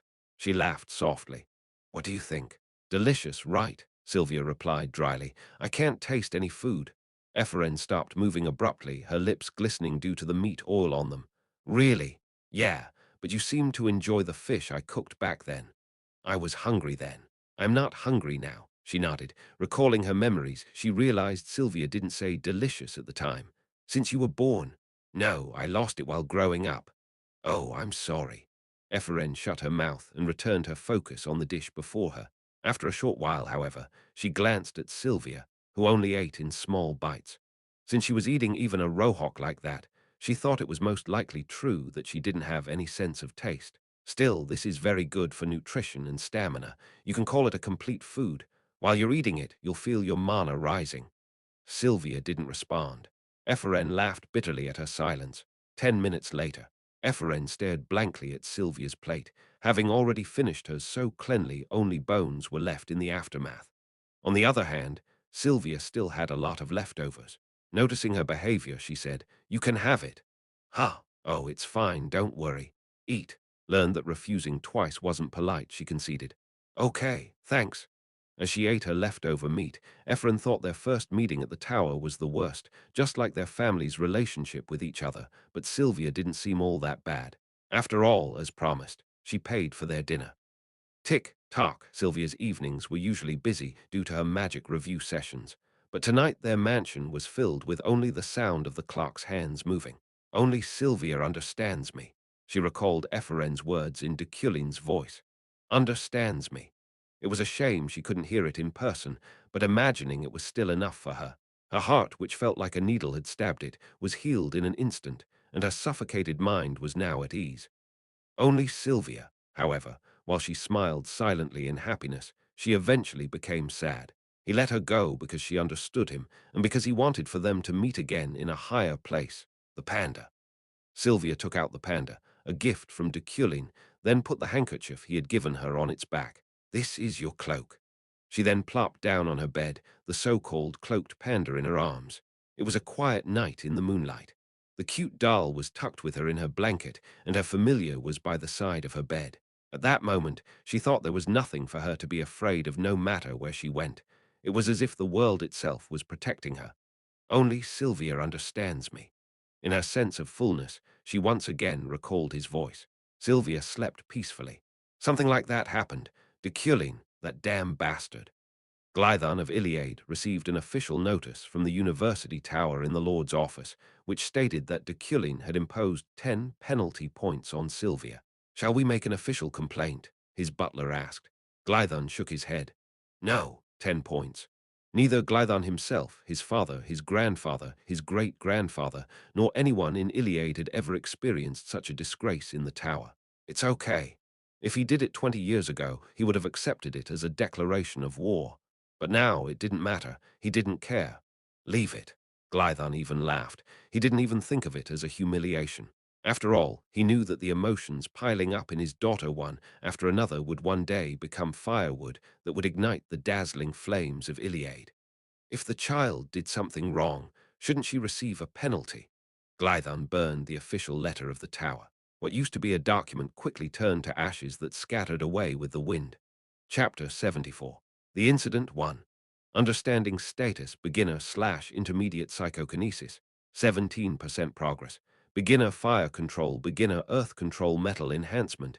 67% progress. Late dawn. I checked the psychokinesis magic stem by using vision on myself. Although the quality of my mana had been upgraded, it wasn't easy to apply and control my amplified power instantly. I slowly closed my eyes and activated my psychokinesis. A single piece of wood steel hovered up. Today's purpose was to manipulate electromagnetic waves by using metallic resonance with psychokinesis. Previously, my mana rating was so low that I couldn't even try it, but I was now powerful enough to challenge it, considering it had gone up to level 4. Wuwang. The most basic use of this advanced technique was transparency, which blurred the shape of wood steel by dispersing and refracting visible light through metallic resonance. Thump! The principle itself was simple, but the vibrating wood steel soared, smashing against the ceiling before falling and hitting my shoulder. That was the 38th failure. It's hard. I sat on the chair, rubbing my aching shoulders. I hadn't succeeded once yet, but my body was already covered in wounds, and I was already almost out of mana. Although the quality of my mana had increased, my body's ordinary capabilities still existed within it. Hence, I deduced it would probably take me longer. Talent! I suddenly remembered what I had said to Sylvia yesterday. A genius's suffering isn't superior to the hardships of someone mediocre. You, who does not need instruction, do not know the struggles of those who cannot grow without it. Now that I thought about it, I spoke that way out of envy and jealousy. This feeling of inferiority was probably the common denominator of Deculein and Kim Woojin. Deculein's inferiority complex dominated over him, turning him into a villain. Kim Woojin's inferiority complex made him resign from himself, turning him into someone flawed and lacking. Both couldn't get over it. I smiled self-deprecatingly. This is funny. But what I said to Sylvia yesterday was by no means a lie. Sylvia's growth would be maximized at the Isle of Wizards' wealth, since many events and quests awaited her there that would eventually allow her to overtake Deculein. I had to make that choice to ensure I'd be able to face Archmage Sylvia somewhere along the main quest. That's what the floating island was for. After straightening my clothes, I went outside where I found Roy waiting. It was exactly 7 a.m. Have Ren and Enon left? Yes. Okay, I nodded. The two siblings went on a business trip to establish an information office. On their return, they would be bringing a few individuals suitable for the job with them. And Miss Uriel has come. Uriel was sitting in the tea room of the Deculein mansion, the 2 cups of black tea she brought with her exuding a fragrant aroma that enveloped the entire place. I'm going to have a cutting ceremony. Will you come? Taking a sip from her cup, she raised her concern. I meant the opening of the underground passage. The underground passage was originally opened quite late. Here, quite late, meant at least a year or more from the Marrick's opening to the time when Uriel came up with her business idea due to the constant casualties. In other words, it was built a year earlier. Do you have any drawings? I have a video of it. Uriel pulled out a crystal ball. When she imbued it with mana, a video came up. It's about 80 km and starts at Siajikbai, a village at the northern end of our territory, and ends at the entrance of Marek. What do you think? The underground passage shown in the video wasn't just a crypt. It was wide and tall enough to offer comfort, and its tiles and exterior walls were modern and neat. Again, this is not just a passage. Look, don't you think it'll be too tiring to go home right after finishing work at Marek? That's why I also built an underground shopping district area. The crystal ball displayed the location she spoke of, showcasing a place that held true to its name. It was almost like a modern subway. It's empty now, but it'll soon have restaurants, shops, hotels, among others, which will generate additional income for us on top of tolls. Adventurers will spend their money to their heart's content here. Uriel folded her arms, assuming a triumphant pose, seemingly thinking of herself as clever. If I order one, you make 10. Well, that's how I am. Uriel held back a smile. Good. There are a lot of stores that I've invested in these days, so let's put some branches inside. Magic Shop Lapopo, Rock Can's Wharf, Pig's Flower Restaurant, etc. There were many that I had obtained shares in. Oh, that. I was still trying to say. I mean, why the hell are you forcing yourself to invest? Suddenly, Uriel frowned. It was a strange reaction for me. Forcing myself. Yeah. You went to a store that didn't need investments and forcibly took its stake away. I recalled the memories of that time. I picked out all the shops through my man of great wealth, but some of them were reluctant to hand over their stake. They made their refusal clear. After saying that, she grew silent. After all, I went to the company or store that dared express their refusal and persuaded them in person. I thought from their perspective. Deculein, a gang of nobles that could be called one of the ultimate powerhouses of the empire, came out of nowhere to persuade or threaten them for their stake. The price was right. Anyway, do you plan on doing that in the future? Uriel asked. I nodded. I will continue to do so. There was no reason not to. Even if those guys were reluctant right now, it would eventually be a win-win in the future. As long as the result was good, I didn't care about its process. I didn't have much time left to walk sideways. Gosh, It's their fault for rejecting my investment, Uriel. She took a deep, contemptuous breath. Forget it. Are you coming to the cutting ceremony? That would depend on its schedule. Schedule? It'll probably be held next week. What's the plan for today? After teaching Her Majesty, I'll visit the auction house for a moment. The auction house again. That's crazy. You're impossible. Uriel sounded and looked startled again. I shook my head. I'll be selling this time. I almost got angry again. And this? Uriel held out the luxuriously packaged box that she had left on the table. This is a gift from the Deculein underground passage builder. Open it. I opened its lid with psychokinesis. Inside was an unexpectedly familiar object. You know what's that, right? Even if it's a little odd. It was made of high-quality iron with a golden pattern, the Deculein symbol, embossed on its black surface. A revolver. It's a trending item among the nobles of the kingdom these days. I'm not sure if its ability to kill is superior to a sword, but it's not bad for self-defense when dealing with robbers. There were gunpowder-powered guns in this world, like this pistol, but they weren't that popular since they couldn't penetrate mana, and the knight's visual acuity exceeded their bullet's speed. Isn't it beautiful? Yeah. It was indeed aesthetically pleasing, so much so that it looked closer to art than a weapon. That alone improved the image of the contractor in my head. It made me think that was the true reason why people gave gifts. This is well made. Tell them I'll keep it. Ah, you're keeping it. Aren't you going to throw it away? Uriel asked, her tone soft. No. What are you going to use it for? Wizards usually don't like things like that, don't they? I showed it to you thinking you'd throw it away. Uriel looked at the revolver in my hand, desire, greed, and disappointment flashing in her eyes. I shook it from side to side, and her stare followed its every move. Are you going back right away, Uriel? I asked, sliding it in my inner pocket. Uriel replied with a sigh. I'm going to take a break. I've been suffering from a lot of work lately, so I've been looking for something to give myself as a present. Take a good rest. Gosh, really? It's annoying. This sucks. Roy, ignoring Uriel, I called my butler. Let's go. Yes, the vehicle is ready. It was time to go to the Imperial Palace. Man, I should have just taken it. Why did I show him? Why? I'm a moron. I shouldn't have even let the asshole know about it. Uriel, who returned to her own room, hit her foot against the bed. Her whole body trembled with regret. I wanted to use it for hunting. Uriel, who had lost the revolver, was blankly imagining a playful scene where she was aiming at a wild boar with the revolver. Mid the quiet, snowy mountain, she and her prey, a beast that had eaten 10 woodcutters, were the only ones around. She felt the moment of tension rise when the cold wind scratched her skin.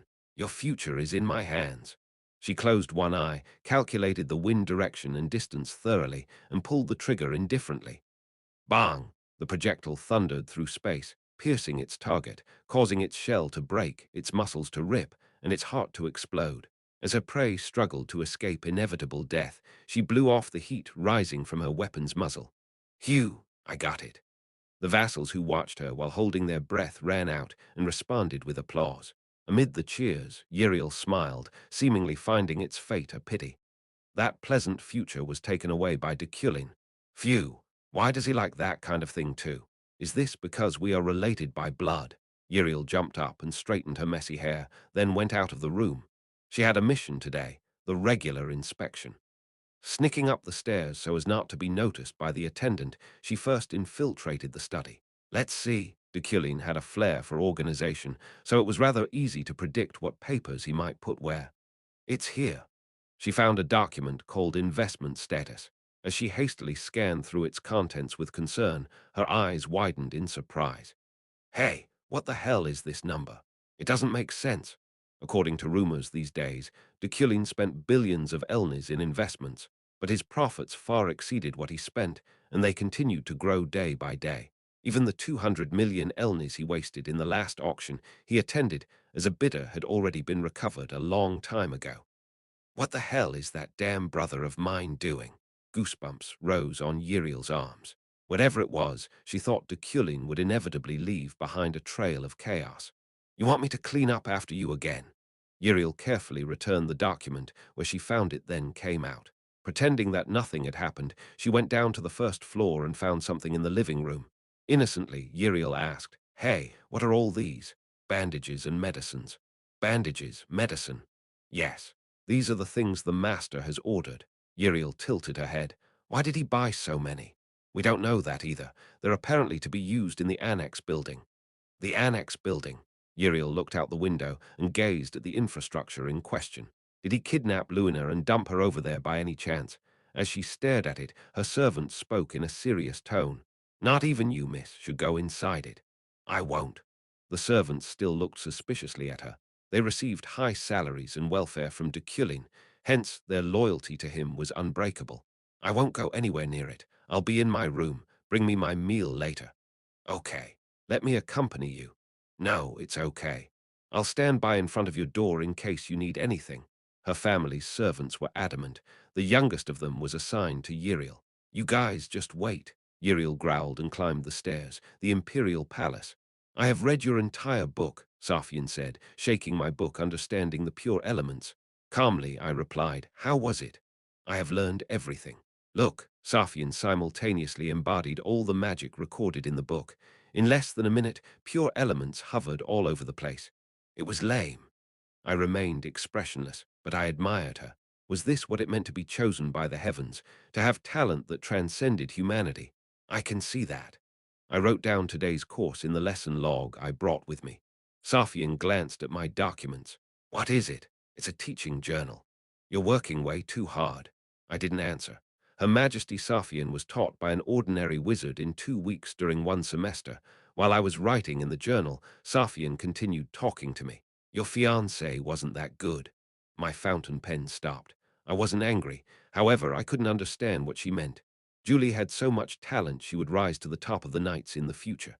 To say that Julie's skills weren't good would be a similar error to saying that 1 plus 1 equaled 3.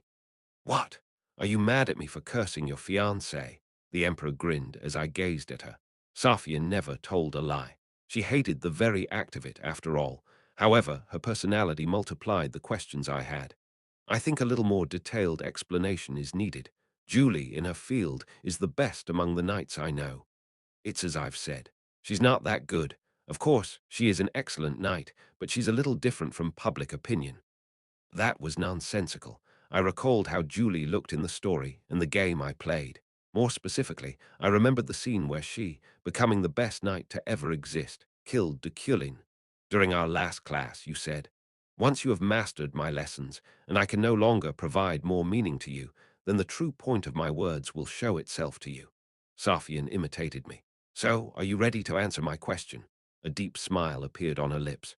Her narrowly curved, flaming red pupils looked like snakes slithering through magic. Looking at her, I shook my head. There are still classes left. Classes left. This is just the second class. Silence. I have just embodied all of your magic more perfectly than anyone else could. Today, we'll conduct a basic magic test. No, you bastard. What is left for you to teach me? Bang. Safian punched the desk, her brows arching inwardly and her mana rising in the form of an aura due to her sheer anger. Patience did not exist for the bored emperor. Stop spouting nonsense. Isn't my magic superior to yours? She was right. Her current magical ability was superior to mine.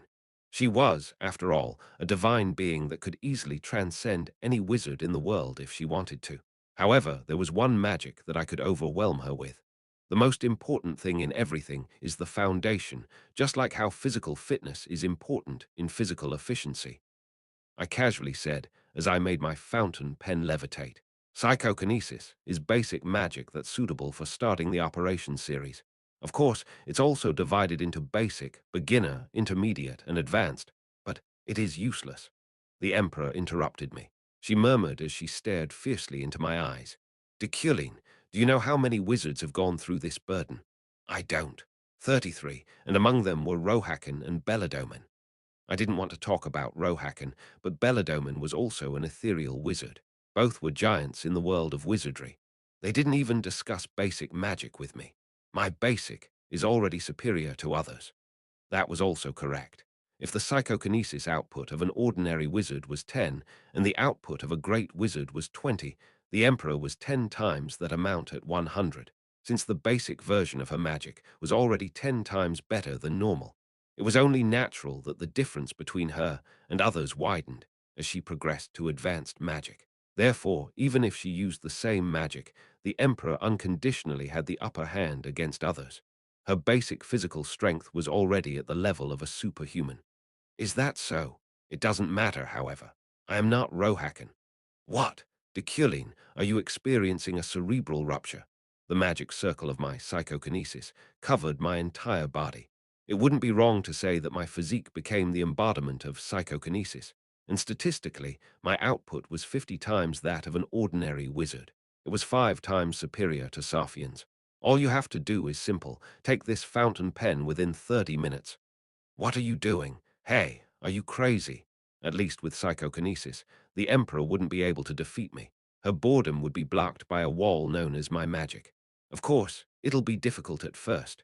However, if you set a purpose for yourself and work hard for it ceaselessly, you'll be able to win one day.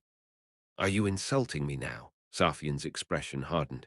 I spoke in a calm tone. Let's begin. If you defeat me, I will answer all your questions honestly.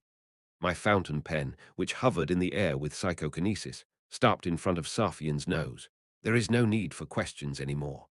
Safian looked at me, her rising aura already subsiding. However, that stillness was far stronger as it was the evidence of her rage. Are you willing to put your life at stake? She asked me, sincerity accompanying her voice. That, too, served as proof that my provocation worked. Of course, I smiled. I was calm and my voice sounded relaxed, but I was just as sincere as she was. Take it. Giving Safian a raw feeling. That was the purpose of today's lecture. Chapter 75. The incident, too, indifferently, Safian stared at the fountain pen stuck in the air. She had learned recently that Fireball of the Destruction series, Barrier of the Auxiliary series, and Psychokinesis of the Operation series were the basics of each series of magic. Additionally, there was a certain limit to one's magic output, so it was common knowledge that a wizard's talent greatly influenced their prowess. Safian pulled the fountain pen towards her with her own psychokinesis. In doing so, she destroyed the entire study room, but her target didn't even budge. Her magic tore apart the flooring, demolished the ceiling, smashed the columns, and obliterated the bookshelves around them. Amid the ruins of it, Deculein remained calm, unwavering. He didn't even look tired at all. His breathing was relaxed, and his dignity remained intact. His aristocratic appearance stimulated Safian. That's amazing. She had a keen and sharp sense of feeling of what was possible and what was yet to be so. Deculein's psychokinesis belonged to the latter. Of course, she didn't want to admit it at first, but now that she had almost run out of time, she had no other choice left. 20 minutes have passed. The Emperor gazed at Deculein, whose blue eyes had been observing her. His irises were filled with mystery, yet they shone like crystals. I can see why you displayed so much confidence earlier. I can't beat your psychokinesis. Safian grinned.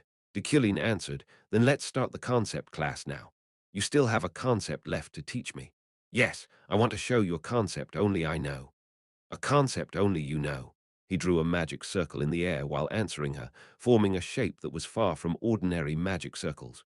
Incredible. The Emperor rested her chin on the back of her hand. More than the magic circle he showed, she found Deculein himself interesting. I know you. I've read you through a document, and I've been observing you in person. Safian took out all the papers that the intelligence agency gave her and handed them straight to him. None of them were right about you. That's a classified document, Your Majesty. You shouldn't show it to anyone. He frowned as he looked at the document, but Safian didn't even care. They were all wrong anyway. They said your talents were fake and that you've only been deceiving others all this time, but the Deculein I see now is different. The Emperor stared at him, her self-righteous gaze harboring strong doubts. You are full of anonymity and mystery. I think you're hiding a secret. Am I wrong? No, you're right, Deculein confirmed. He never lied. Safian was content with just that. Since he didn't try to deceive her, he deserved to look at her in this place. Good. One day I will rip your secret out of you. If you engross yourself in my class, Your Majesty, that moment won't be far away. Deculein's answer was filled with vigor. The Emperor, laughing bitterly, finally looked at the magic circle presented by Deculein.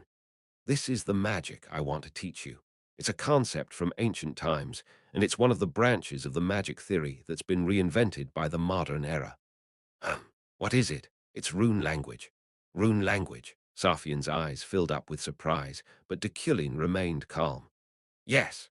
From the moment he destroyed the runes, he intended to teach the Emperor everything he learned about them to break her boredom and give her great power to confront the future final boss. I heard it was destroyed. She was also aware of his symposium. The eyes and ears of the imperial family had always been the fastest to deliver such news in the world. The knowledge still exists in my mind. However, from now on, there will be no evidence of it in my class.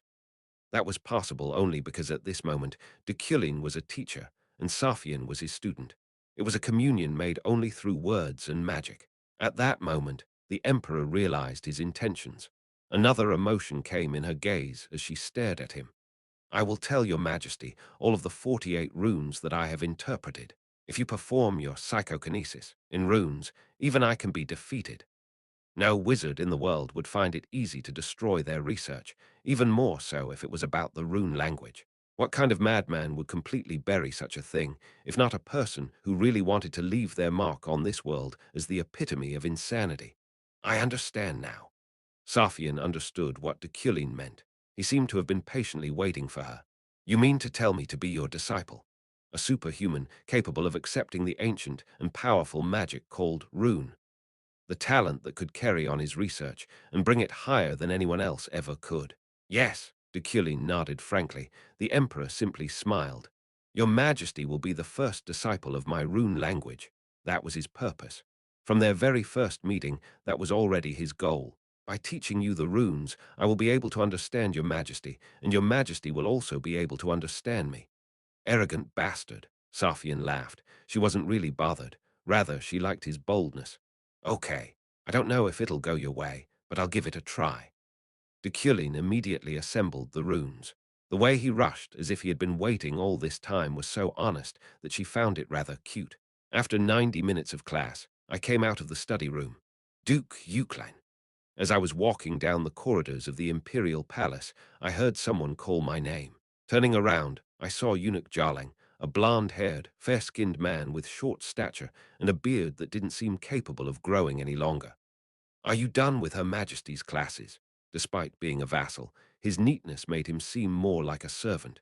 I knew who he was. He was a named vassal who played a significant role in the imperial palace.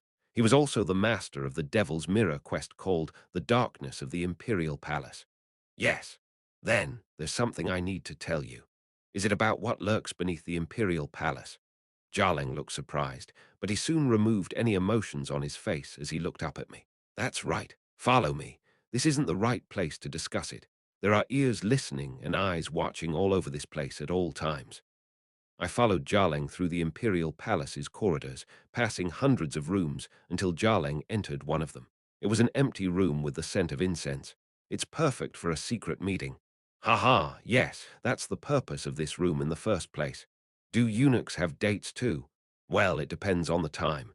Anyway, Deculein, let me explain what lies in the darkness of the Imperial Palace. I already knew the story behind it. Amid the darkness under this grandiose structure was a demon's product. To be precise, no one knew if it was demonic in nature or not. Regardless, that mirror reflected the other side of this world. There was no problem if it just reflected it. However, it also led to a passage to it, and at this point, it had already been a long time since it first encroached on the basement. So, we are gathering people to clean up the basement. Her Majesty is trusting the Duke of Euclid. All right. I didn't ask much. I didn't need to ask. This was a quest I had already cleared when I was testing the game. However, I have a condition. What is it? Julie is to be excluded. Jarling raised an eyebrow and soon laughed softly. Is that a form of hedgehog love? Jarling might have just said it as a joke or a sarcastic remark, but the sentence pierced my mind intensely. Hedgehog love. Two hedgehogs shivering in the cold approached each other to share their body temperature. Trying to survive the winter, they cuddled as close as they could to each other, but eventually they realized. The closer they were to each other, the more their thorns wounded them. It was a joke. Misunderstanding my stiff expression, Jarling quickly changed his words. It's okay, just take what I said. Yes, all right. I'll explain it as best as I can tonight, Julie. I nodded and left. My head was filled with complicated thoughts, and I consumed a lot of mana while teaching Safian the runes, but I still had one more schedule left to handle. Halech's auction house. As the wealthiest city of the empire, Halech was a trendsetter center of all kinds of goods, rare treasures, splendid luxury, and beautiful art. Arloes closed her eyes as she basked in the sunlight as bright as Halech's gold. Vitality different from the ashes filled the streets of this affluent conurbation. A small leaf fell on her shoulder as she walked, and a voice came from it. Arloes, her eyes widened. This is Zukaken. Zukaken was in a cooperative relationship with the altar, much like Arloes. However, at the same time, he was also one of the 6 snakes. I definitely said I'm not going to participate. This mission is about subjugation, not assassination. Also, the plan is simple. I just need you and Jarek. There's no risk involved. Jarek won't be able to help you that much. He loses his reason when it comes to Deculein. He doesn't suit your cautious temper. Zukaken from the underworld was thorough. He had to have been thinking of a tactic since the altar offered 30 million elnis for Deculein's captivity. By comparison, Jarek was more like an insane psychopath with dissociative personality disorder. Have you forgotten that Deculein held his own against Rohakan during their clash? That alone should tell you this task requires immense force. He needs to be there. If our goal were to kill him, Jarek would do it for free. I repeat, this mission is about subjugation, not assassination. Walking while having a conversation, she arrived at Halech's auction house. She looked up at the sign that said Klein. I'll hang up. The altar added the Mana Stone of Extinction as part of the bounty, and I'm willing to give you 15% of it. I only need your puppet and Jarek.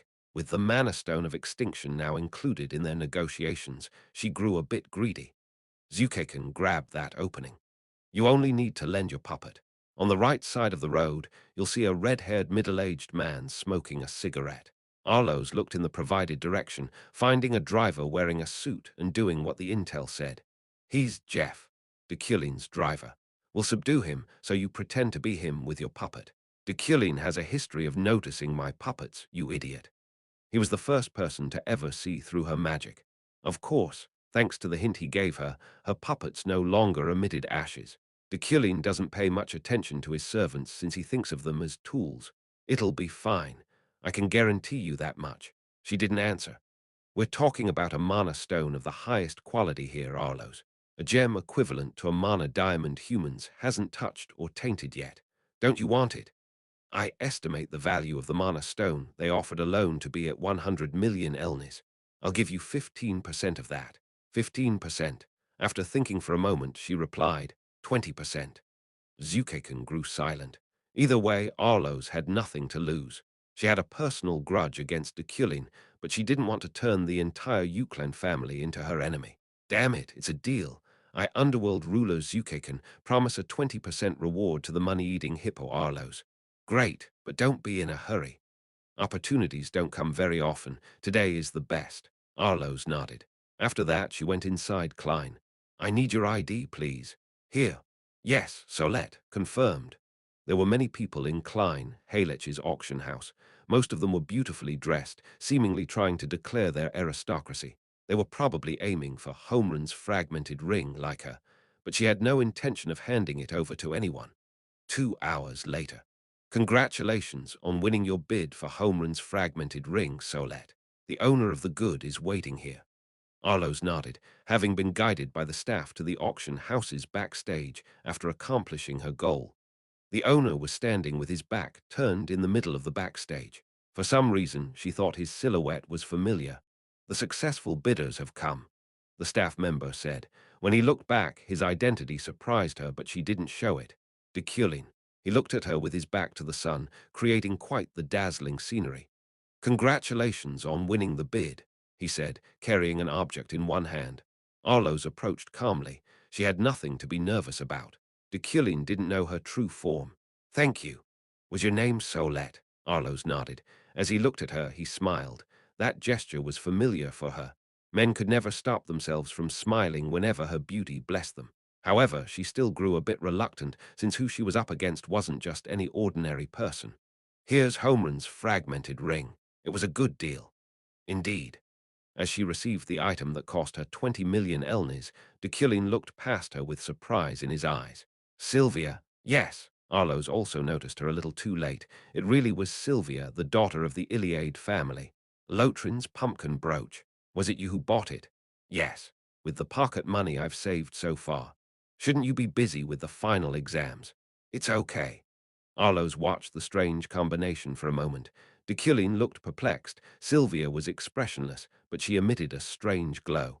I'll take my leave now. Arloes went out. The brooch is pretty. Professor, have you had dinner yet? I did. She thought it would be rather nice if she dragged time. After the auction, I got into the car.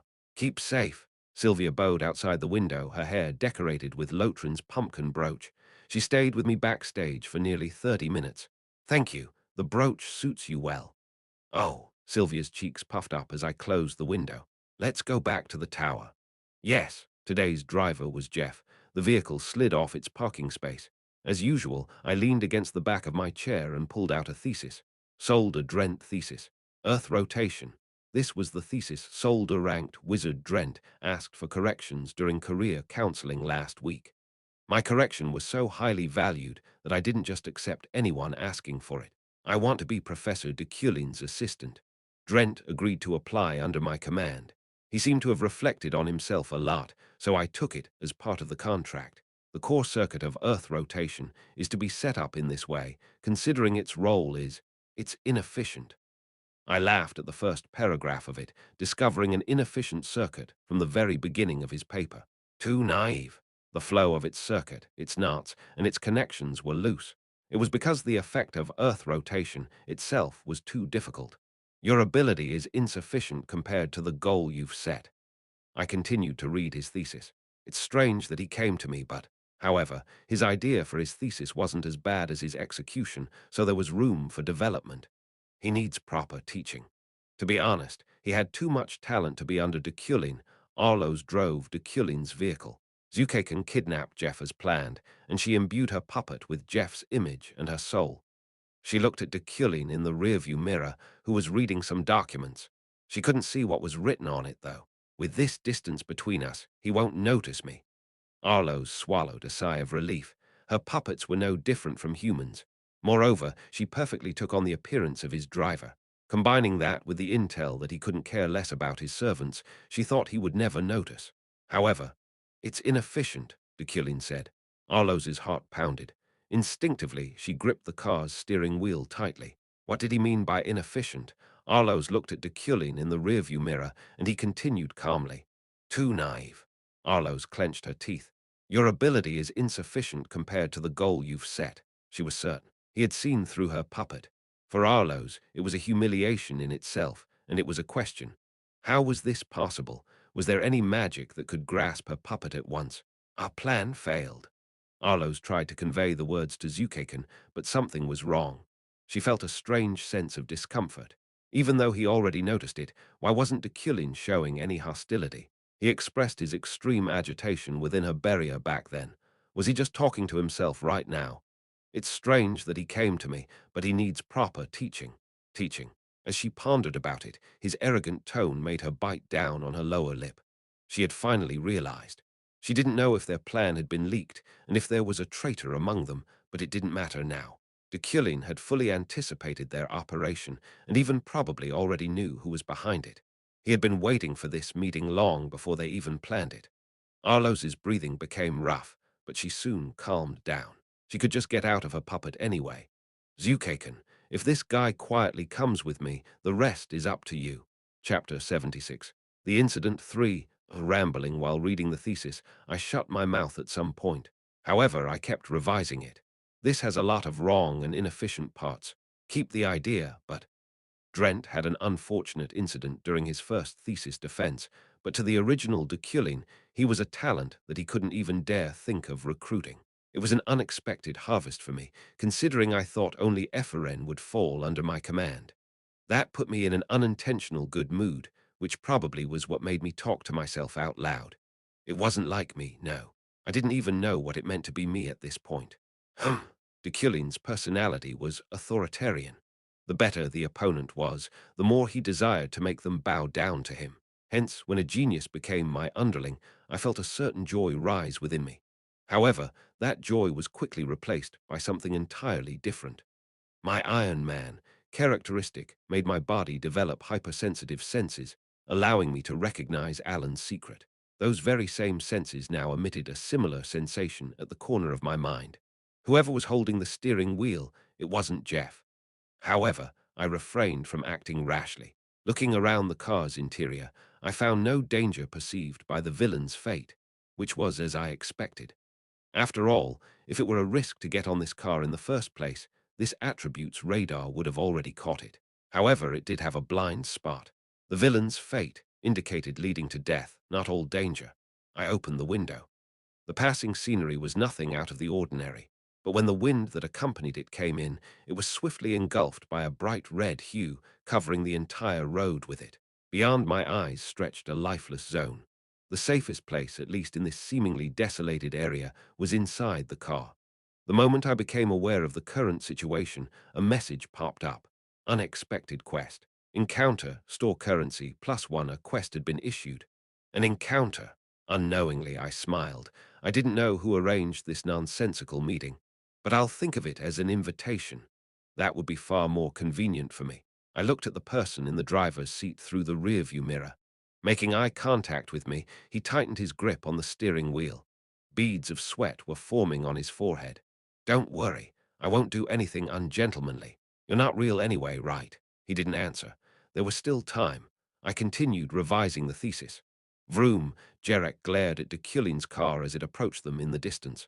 He was supposed to pursue him from a reasonable distance, but he found that frustrating, considering he was filled with murderous intent for their target. "Why can't I kill him?" Jarek asked. Arlo's, driving the car remotely, answered calmly. "Are you Jarek?"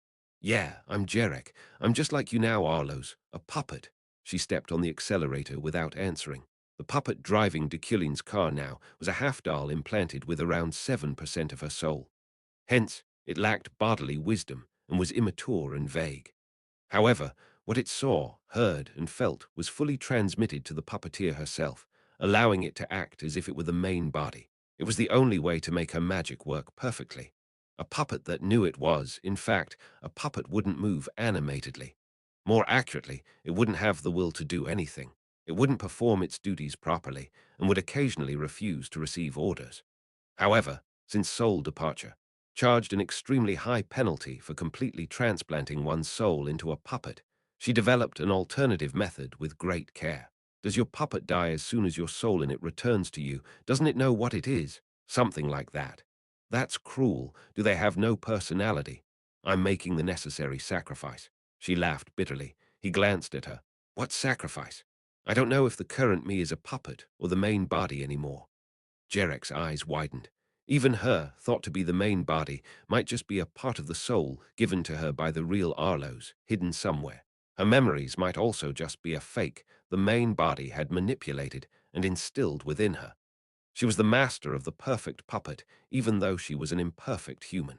Since the perfect puppet was a human, Arlos would live her whole life with the suspicion that she could be a puppet too. "I like that on Unnai." Jarek smiled broadly. At the word Unnai, Arlos frowned. "I told you not to come out." Unnai, Jarek grinned and ran to Arlos. With her shoulder, she shoved the fully grown man whose personality had switched to his younger sister's. "Unnai, I love you so much. Don't cling to me. I'm driving." He was lucky to have had a pretty face for a man. If he looked like a bearded bandit, she would have already killed him. "Unnai, you're noisy, Zelin. Among all of Jarek's personalities, she was the easiest to handle. "But Unnai, I don't think I can stand this for much longer. I want to kill Deculein as much as my brother does. You know how I died, right?" "I've heard about it dozens of times from Jarek." In response to her answer, Zelin's eyebrows furrowed. "Humph, my stupid brother steals everything. I was the one who thought of all the topics we could use for conversation, but he's the one who reveals them all." Grumbling, Zelin suddenly lowered her head and grabbed the hem of her pants. Soon enough, she asked in a lower voice, "Anai, what? I'm real, right?" Arlos turned to look at her. Well, she was a puppeteer and a soul master. It was no coincidence that she teamed up with Jarek. Don't bother trying to find the answer to that. Jarek's numerous personalities, which might be the result of a mental illness, could just be a part of the soul that his main body had given. You'll be fine if you don't think about it too deeply. That polymorphism was his identity. Living a life without knowing whether he was real or fake was quite blurry, and sometimes, like an anchor in his heart, He dragged all his emotions down to the gloomy abyss. Everything in the world is like that. If you never think too deeply about anything, you'll always be fine. Believe in the resilience of your ego and live shallowly. Unnigh, Zelin rushed in excitement, but Arloes pushed her chin away with her elbow. Piss off, Jerek. Sheesh, how did you know? Zelin's acting skills were excellent, but Jerek's wasn't. She clicked her tongue. I don't have time to play around. At that moment, she heard Deculein's voice through the puppet's ears. An encounter, but I'll think of it as an invitation. That damn professor's intuition was astounding. In fact, she was ready to break the plan when he realized she was a puppet. But if she did, Jerek would be forced to go on his own. That would be even worse. Deculein is taking this encounter as an invitation. He's confident. Really, that's interesting. After all, he fought Rohakan to a tie. I couldn't kill that old man either. When did he become so strong? Not long after, Arloes's body trembled when she heard Deculein say something significant. Don't worry, I won't do anything ungentlemanly. You're not real anyway, right? Of course, he might be saying that since he was talking to a puppet, but if, by some chance, Deculein was talking about the authenticity of her soul itself. What is it, Arloes? Nothing. It couldn't be. Only God could determine a human soul's authenticity. We're almost there. Their destination was already in sight, which was a vacant lot away from the imperial city. Its basement was empty under the pretext of being under development. Ooh, I've been looking forward to this. Are there beasts in your personality too, Jerek? Yeah, of course. The one I raised is. There's some cowboy wielding a shotgun too. Hell yeah. Smiling, Jerek roared like a tiger. The car moved slowly. Buildings and street lights along the road gradually disappeared, and at some point, the entire vehicle sank into the basement of an empty, vacant lot. Darkness filled the unknown space that stretched beyond the window. They stopped in the middle of it. Deculein looked at the driver's seat, finding Jeff had already turned into a mannequin. Was it Arloes? He looked out the window again, having no problem scanning his surroundings due to the villain's fate. Deculein got out of the car, finding himself in what seemed like an underground parking lot. Click, clack, the sound footsteps echoed all around him. Good to see you. A voice came from his right. Without much vigilance, he looked towards the direction it came from. He found no remained calm. It's been a while. Soon, a man dressed in cloak-like darkness appeared. Deculein identified him as soon as he saw his face. Zukaken. He was a named character in the underworld. Oh, stop. You mean don't come any closer, right? Taking one step forward, he reacted noisily and waved his hand. It was an odd gesture. Don't move more than that. Just stand there. Deculein looked at him through his lens. Ruler, rating, unique description, someone who plays politics. Through agreement, he can mimic the imitable attributes of others. However, it is limited to attributes that are lower than unique, and there must be no violence involved in the process of an agreement. As the only one among the 6 snakes to use the underworld as his base, he was a pretty special named. The Dark District was still within the Imperial power's reach, so the risk was high, but he had long since solidified his influence and status with all kinds of bribes, earning him the nickname Ruler. Don't be too serious. You're going to wrinkle your handsome face. He was dressed in an aristocratic outfit with no shortage of tailcoats. Sweeping his long purple hair to the right, he continued. I offer you a peaceful deal. Deculein quietly listened to what he had to say. This encounter was a side branch of the main quest anyway. The altar wants your runes. Give me your interpretation. After verifying its authenticity, they will divide the prize on your head by 2 and give half of it to you. You'll get at least 100 million. What do you think? Zukaken grinned, asking for his opinion. A robed man had appeared beside him. You're too cocky, Deculein answered. Tusk. Clicking his tongue, he ruffled his long hair and shook his head, displaying his faint anger, then looked at him again. I know you. That's why I want to settle this peacefully. I'm not asking you to hand over all of your runic rights. If you want, I'll cast rights magic on your runes. That way, only the higher-ups of the altar would be able to see them. For that purpose, a wizard will accompany. Zukaken, he interrupted. If you truly do know me, correct the tone of your voice. Within him boiled a wave of distinct anger that twisted his grudge against Deculein. He found the professor's arrogance so annoying that he couldn't keep this going anymore. I'm not the kind of person you see eye to eye with. You're a piece of garbage that mimics a nobleman. From whom did you learn such a habit? Zukaken's expression hardened at his words. He licked his lips a few times, then lowered his head briefly. Afterward, he grabbed the back of his neck and laughed. You're still arrogant even though your situation isn't ideal right now. Wake up. Sighing, he continued. The altar can simply open your skull, get your brain, and get the runes. You wouldn't like that, would you? Moreover, snap. A barrier appeared when he snapped his finger, wrapping around tens of meters in radius from Deculein's feet. Zukaken stared at him outside of its perimeter. I'm sure you know better than me how strong and dense that barrier is, considering you're a magic professor. A glance would be enough to know it would be hard to break. In accordance to your reputation for dealing with Rohakan, I prepared the utmost courtesy for you. Eerie energy soared into the air. A clear intent to kill filled the empty basement the top of the due to the appearance of a certain person. Same, I'll say it again, Deculein. This is not a request or suggestion. Deculein looked at the man next to the ruler. He tried to determine who he was, but he couldn't see his face. Is that your boyfriend? Startled, Zukaken yelled. Stop acting crazy. You're one of the snakes, yet you're afraid of me. Humph. If I was trying to kill you, I would have killed you sooner. However, I respect the prestige you have shown in the underworld. I just want a peaceful solution to this situation. How can you call yourself a man while being a coward? Hey, show yourself. It seems Professor Deculein refuses to wake up. The darkness on the other side of the barrier lifted, causing the head professor's expression to turn cold.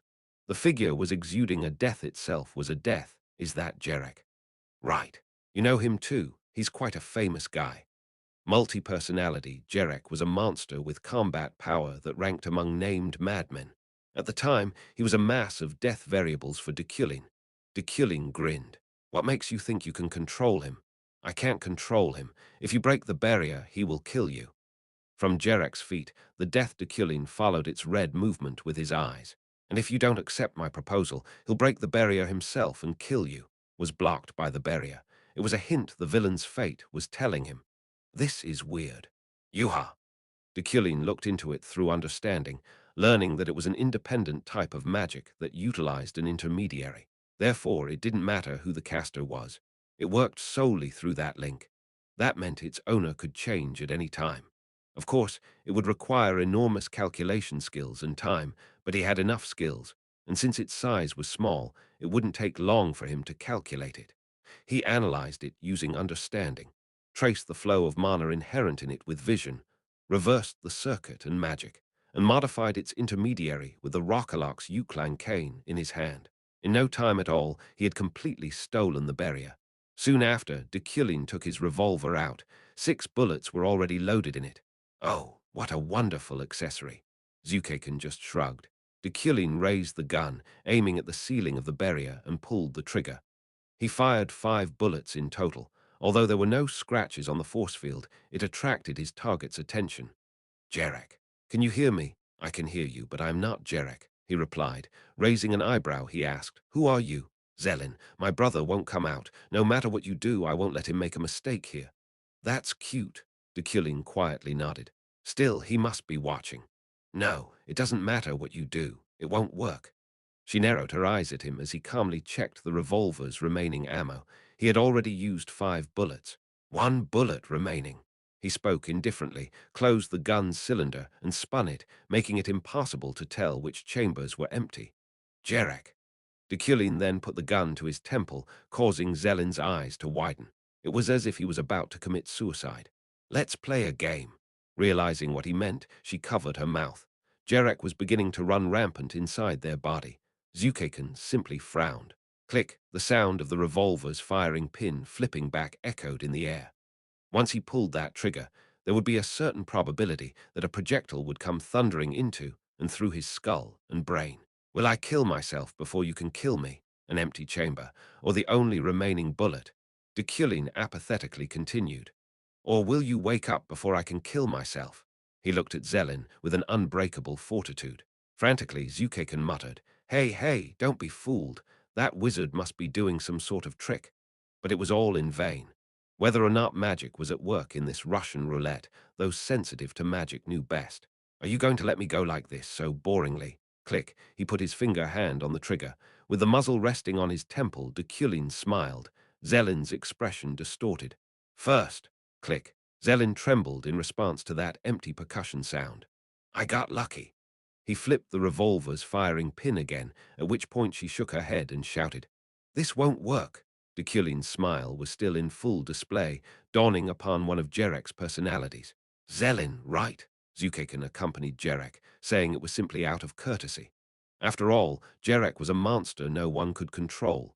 Naturally, once his rage had been incurred, he would unconditionally target Deculin. But what if his mental illness reached its peak? It would turn him into a madman who wouldn't even be able to tell allies and opponents apart. So, was the pain of drowning tolerable? Zelin didn't answer.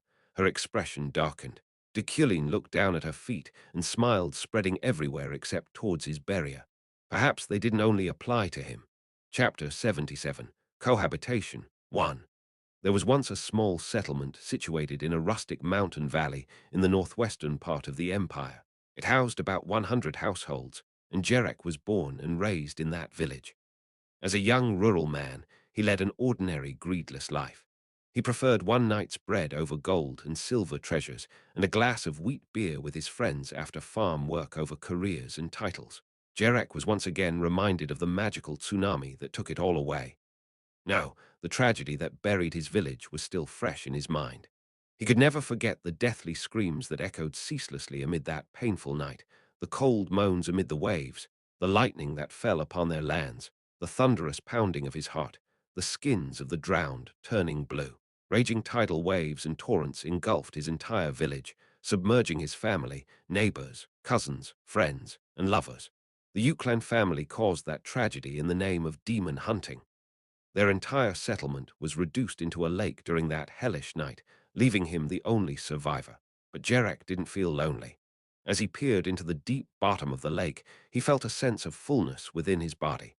The personalities of his 11 family members had appeared in his mind. The Uklan might have destroyed his home, but the souls of those he held dear continued to live in his body. However, so was the pain of drowning tolerable. Deculin's voice brought back the agony of the past, obliterating Jerek's reasoning. Dark cries echoed from his soul. He once more relived their watery screams as they sank to their deaths. Crazy bastard. Arlos hid in the dark as she watched the scene. Imprisoned in the barrier, Deculin pointed his gun at his own temple and smiled as he glared at Jerek. His expression alone despised and humiliated his opponent. Second. Click. He pulled the trigger. No bullet was fired, but threatening mana erupted from Jerek's body. Open your eyes, Jerek. Deculin constantly provoked him. A hostage trying to take his own life was certainly an outrageous act, but it worked against him nonetheless. Jerek wanted him to die by his hands and his hands alone. Hence, he would never allow anyone to kill him except himself. Not even Deculin himself. Deculin, Jerek called his name. His gaze and tone were filled with evil and poison, but Deculin simply kept his lips twisted upward while facing him like an innocent puppy. Right. The head of the family that submerged your village is right in front of you. Was the professor really willing to die to ensure the altar bastards wouldn't get their hands on his runes? Arlos was left with no choice. Jerek, don't be fooled. That revolver is fake. Zukakin murmured calmly, thoroughly analyzing Deculin with his magic-accustomed eyes. Is it? I'll have to shoot to find out. Unwaveringly, he put his finger on the trigger once more. I believe in my luck, he fired. The sound of a gunshot rang, overshadowing his confidence. Deculin fell, spattering blood all over the place as the deafening sound repeated like echoes. The entire lot grew so quiet, not even the sounds of their breathing could be heard. Both Zukakin and Arlos found themselves perplexed. What is this? Was he dead? That barrier prevented them from gathering detailed information about his situation, but at least they felt no interference from magic or mana. Regardless, Deculin was a wizard, not a knight. It would have been difficult for him to withstand the lethality of bullets. No, his well-being wasn't their biggest concern right now. That no longer mattered to Jerek, after all. Well, I didn't think this operation would be easy anyway, Zukakin mumbled. In his descent to madness, Jerek's body black mana covered his body like armor, and abandoning his humanity to turn into a dark monster, he began destroying the area around them. All sorts of magic radiated from his mouth, hands, and feet, enabling him to obliterate their vicinity. Zukakin's subordinates, the wizards and altar officers monitoring the operation, and Arlos's puppets were all torn apart by the wild beast Jerek turned into. His kicks crushed the pavement, and his nails broke the ceiling in half. Like a magic cannon, from his mouth blasted forth a breath, a devastating beam of light that imbued this underground lot even deeper into the earth. The only thing that remained intact in that hell was Deculein's barrier. Arlos, having escaped from her puppet and returned to her main body, looked around the basement in silence. Crackling remnants of flames continued to burn on the crushed pavement. Deculein had been reduced into a corpse within the barrier, and Jerek remained worn out in the midst of it. He has no pulse, no vitals. She looked at their supposed hostage. His heart and his pulse had both stopped beating. She sighed and, approaching Jerek, growled afterward, "You idiot. You give me too much work." Thanks to this damn maniac, all of her puppets had been smashed, leaving her with no other choice but to come using her main body. Arlos carried him since, due to his tall and skinny build, he wasn't that heavy. However, as she was about to leave, she felt someone moving behind her. A grotesque chill clawed up her spine at the same time, nearly making her tremble. Glancing sideways, Arlo saw a man slowly rising back to his feet. "I'm a bit dizzy." That voice shook her consciousness. "Ha!" Deculein, his cold eyes like a gemstone, stared at her. "Arlos." When he called her name, she instinctively took a step back, widening the gap between them. "Give me Jerek." "What are you going to do with him?" "Killing him would be convenient." Deculein calmly answered, his tone mocking her for asking a question that could be answered by common sense alone. But Arlos shook her head. "I won't give him away." Her motive wasn't as glamorous as comradeship. She wanted to protect Jerek simply because his existence was the material she needed to ultimately complete her puppetry in the future. Deculein shrugged. "I can't help him." Arlos's mana took shape, creating a blue blade that illuminated the basement as it aimed for Deculein. As she prepared for combat, he continued in a strange way. "I can only allow him to be brought with us." She frowned. His decision was based on simple logic. He knew he couldn't defeat her by force after all. His head was spinning as well. "What do you mean? Let's go home together." He dismantled the barrier like it was nothing, then passed by Arlos, who was carrying Jerek. Gwoo! The basement collapsed the moment the barrier disappeared, but he made a passage with psychokinesis for them. She followed him skeptically. "How did you survive? You didn't even use magic. I was certain your pulse stopped." "Controlling my body is easy," he answered vaguely. As soon as he reached above ground, he immediately found her vehicle, a luxury car comparable to a Mercedes-Benz in modern times. "You're driving. Put Jerek in the trunk." Temporarily following his orders, Arlo slid into the driver's seat as Deculein took the back seat. She looked at him in the rearview mirror. His posture, expression, and clothes remained all elegant and relaxed, which was surprisingly noble for a bastard who just committed suicide. "Let's go." "Do you think I'm your secretary?" She clicked her tongue as she began driving. As they exited the darkness and reached the smooth pavement at the edge of the Empire, Arlos asked, "Is asking him about the pain of drowning despite knowing his past really something a human should do?" Deculein only smiled. He used the bad relationship between Jerek and the Deculein family to bring him the outcome he desired. It wasn't as bad as it sounded. Kim Woojin knew how to clear the quest in such a way that would save Jerek from the terrible chaos he would have faced otherwise. "Did you leave the ring you bought at the auction at home?" Grinning, Arlos nodded. Since he had seen her main body, she had nothing left to hide. "It'll look good on you." For some reason, Deculein's words kept scratching her nerves. It was as if there was a hidden meaning behind them. Through his over-raw and grace characteristic, he made people anxious and feel smaller. "Please stop." Not long after, some knights blocked the road ahead of them. As Arlos brought the car to a halt, a man approached. "Open your window and show your ID." As he peered into the driver's seat, his eyes widened, finding Deculein in the back seat. "Professor Deculein." Deculein nodded, and the knight roared. "He's here. The professor's here." The moment he yelled, Arlo saw a gigantic man standing up slowly beyond the car's windshield. "What?" "Professor Deculein. The Freyden family head, Zeit von Bruging Freyden." The moment his monstrous physique appeared, Arlos's hair stood. He was the knight who traumatized her 4 years ago. "Is that so?" Thud, thud, thud. His gigantic strides required others to take 3 steps to match his speed. Zeit approached like a ghost or a grim reaper, his white hair waving due to the wind. Professor Deculein. He lowered the front seat window with his hand, then pushed his face in and looked at Deculein and Arloes alternately. Who is this mysterious woman? I came running when I received a report that you had been kidnapped. Were you having an affair all along? The moment he raised an eyebrow, she sensed her own end. One word from Deculein here, and her head would be crushed like a watermelon by Zeit's fist. That snake-like bastard's come all the way here. All she could do was stare at him in the rearview mirror and blame herself for hastily following his will. Is this an affair? Zeit asked. Arloes had always contemplated whether she was a puppet or the main body. However, she had never hoped so desperately to be a puppet as she did this time. Deculein, however, replied, "She doesn't fit my standards," uttered something strange for the second time today. "She's just a passerby I met on the way." She heard his words loud and clear, but it took some time for her to understand them. A passerby, Zeit asked for clarification. Yes, her car passed by chance, so I asked her to accompany me. Arloes couldn't understand his intentions, but before he said anything else, he got out of the car. Now that you're here, I may let her go. Oh ho ho, she's a beautiful woman, though. It would be a shame to send her away like this. It looks like some of our knights are already in love. At Zeit's words, Arloes simply smiled bitterly. That crazy 2,010,000 cm bastard. Hey, open the way. The knight soon cleared the road, allowing her to drive away slowly. As she did, she looked at Deculein, who was reflected in the side mirror. He was looking back at her.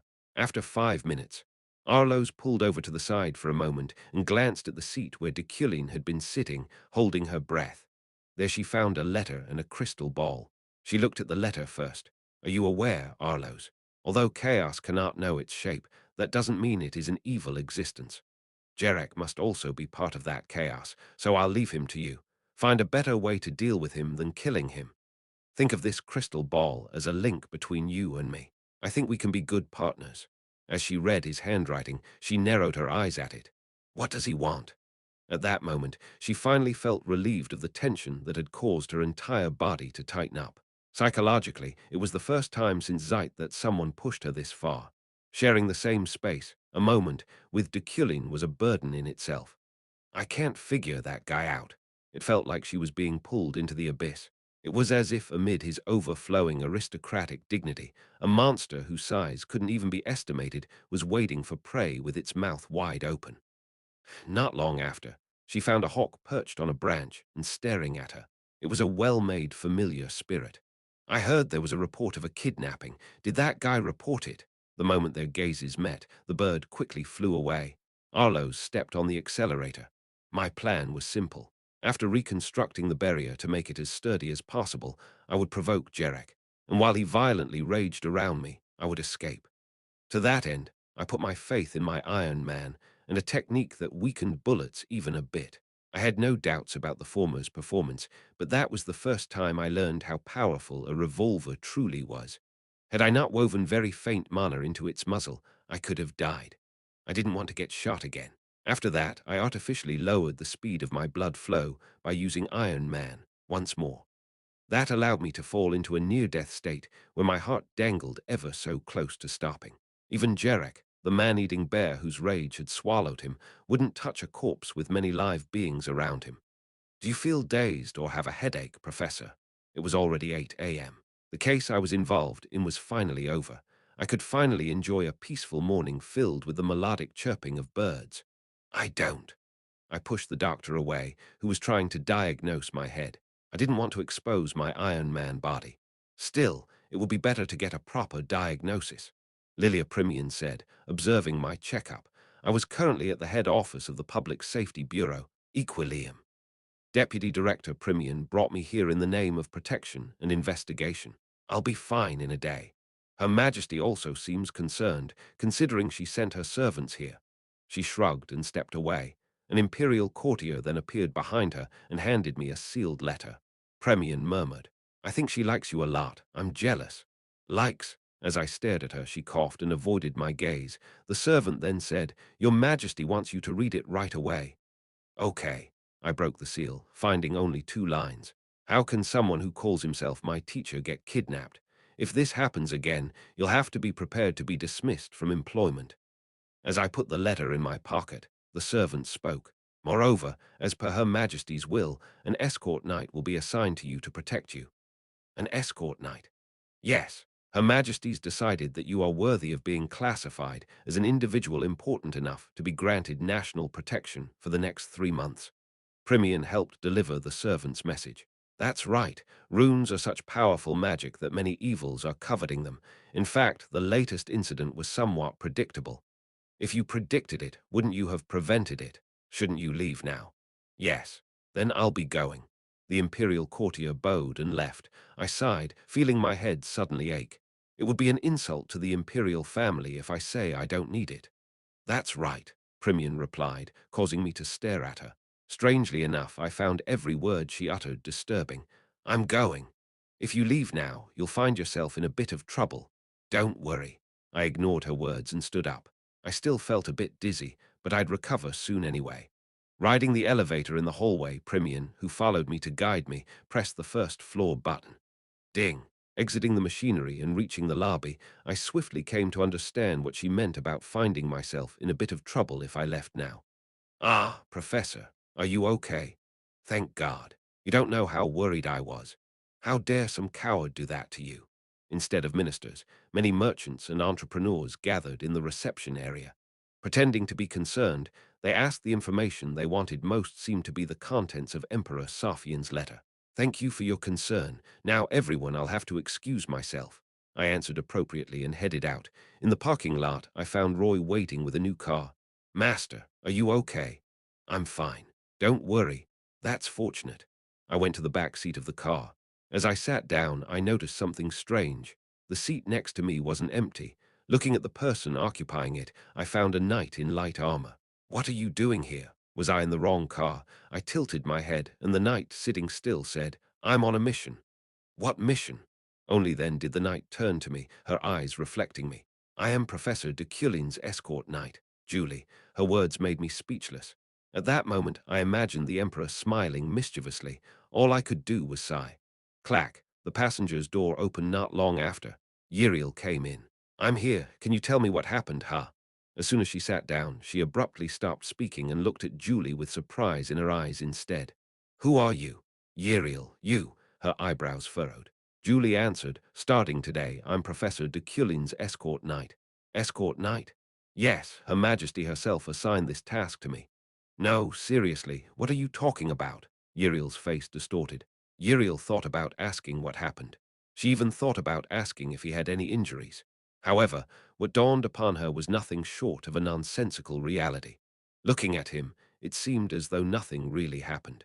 She even found it funny how he was finally acting like a brother to her. Even though he had given up his position as the family head, that didn't mean their relationship had been restored. In fact, at this moment, she thought she had learned his reason for doing so to some extent. Julie. It was probably because of that girl. Through the rearview mirror, Yriel glared at Julie, the knight guarding him like a stone statue. She was too sincere and serious. Tusk. Sometimes she found herself wondering how such a dull, rigid, and savvy woman could capture the insensitive and sharp Deculein. However, she just couldn't understand why he fell in love with her. Since you're his escort, does that mean you're going to be staying in his mansion as well? Yes. What? That startled her. On the other hand, in her official execution mode, Julie remained emotionless and firm. This is the first order issued to the private knights since Her Majesty took the throne. This mission will remain active for 3 months, and we must stay near him until then. Why do you have to be in his mansion, though? Her Majesty ordered it herself. I would appreciate it if you could give me the smallest room. My home is too far from my protectee. If I were to stay there, I wouldn't be able to ascertain his safety. That's absurd. In the past, even when I asked you if we could live together, you hastily refused. What is this? Deculein swiftly replied. Yriel, be quiet. Aren't we members of the same family? This is ridiculous, she softly muttered as she looked out the window, finding a certain hawk in the sky seemingly circling around the vehicle they were in. Is that one chasing us? Nothing seemed to go in Yriel's favor that day. Chapter 78. Cohabitation 2. The Altar. A secret society aiming to resurrect the god who died in ancient times was based in a sanctuary at the Fear east of the continent, where new life didn't grow. They dedicated their lives solely to the return of the fallen god, their purpose, never doubting their beliefs and faith. To that end, they were willing to sacrifice even their own lives. This was caused by the intermediary that brought them together, a dream. It came down like a revelation to them one day.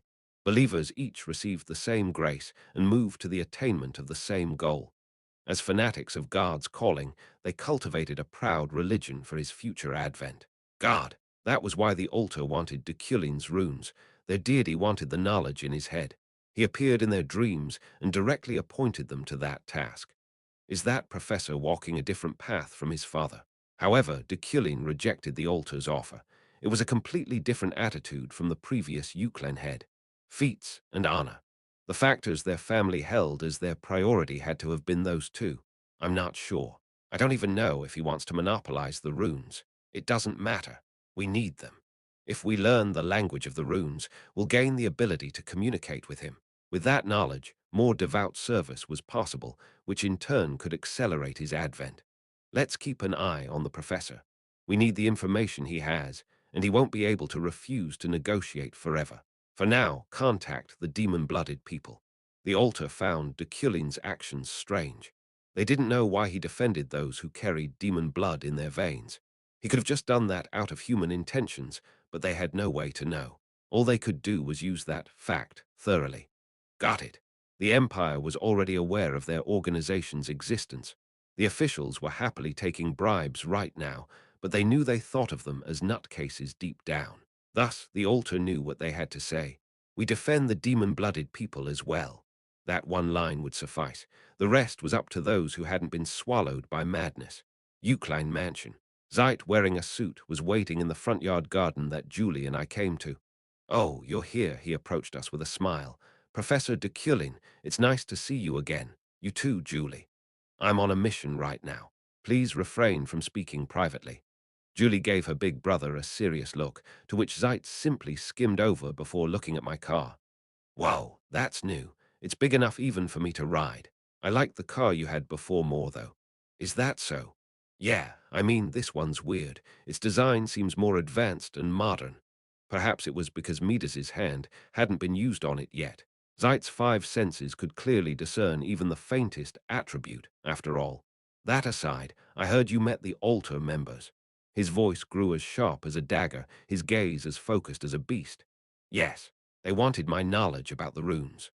The altar gradually revealed itself to the player as they played the game, but the named characters already knew of them.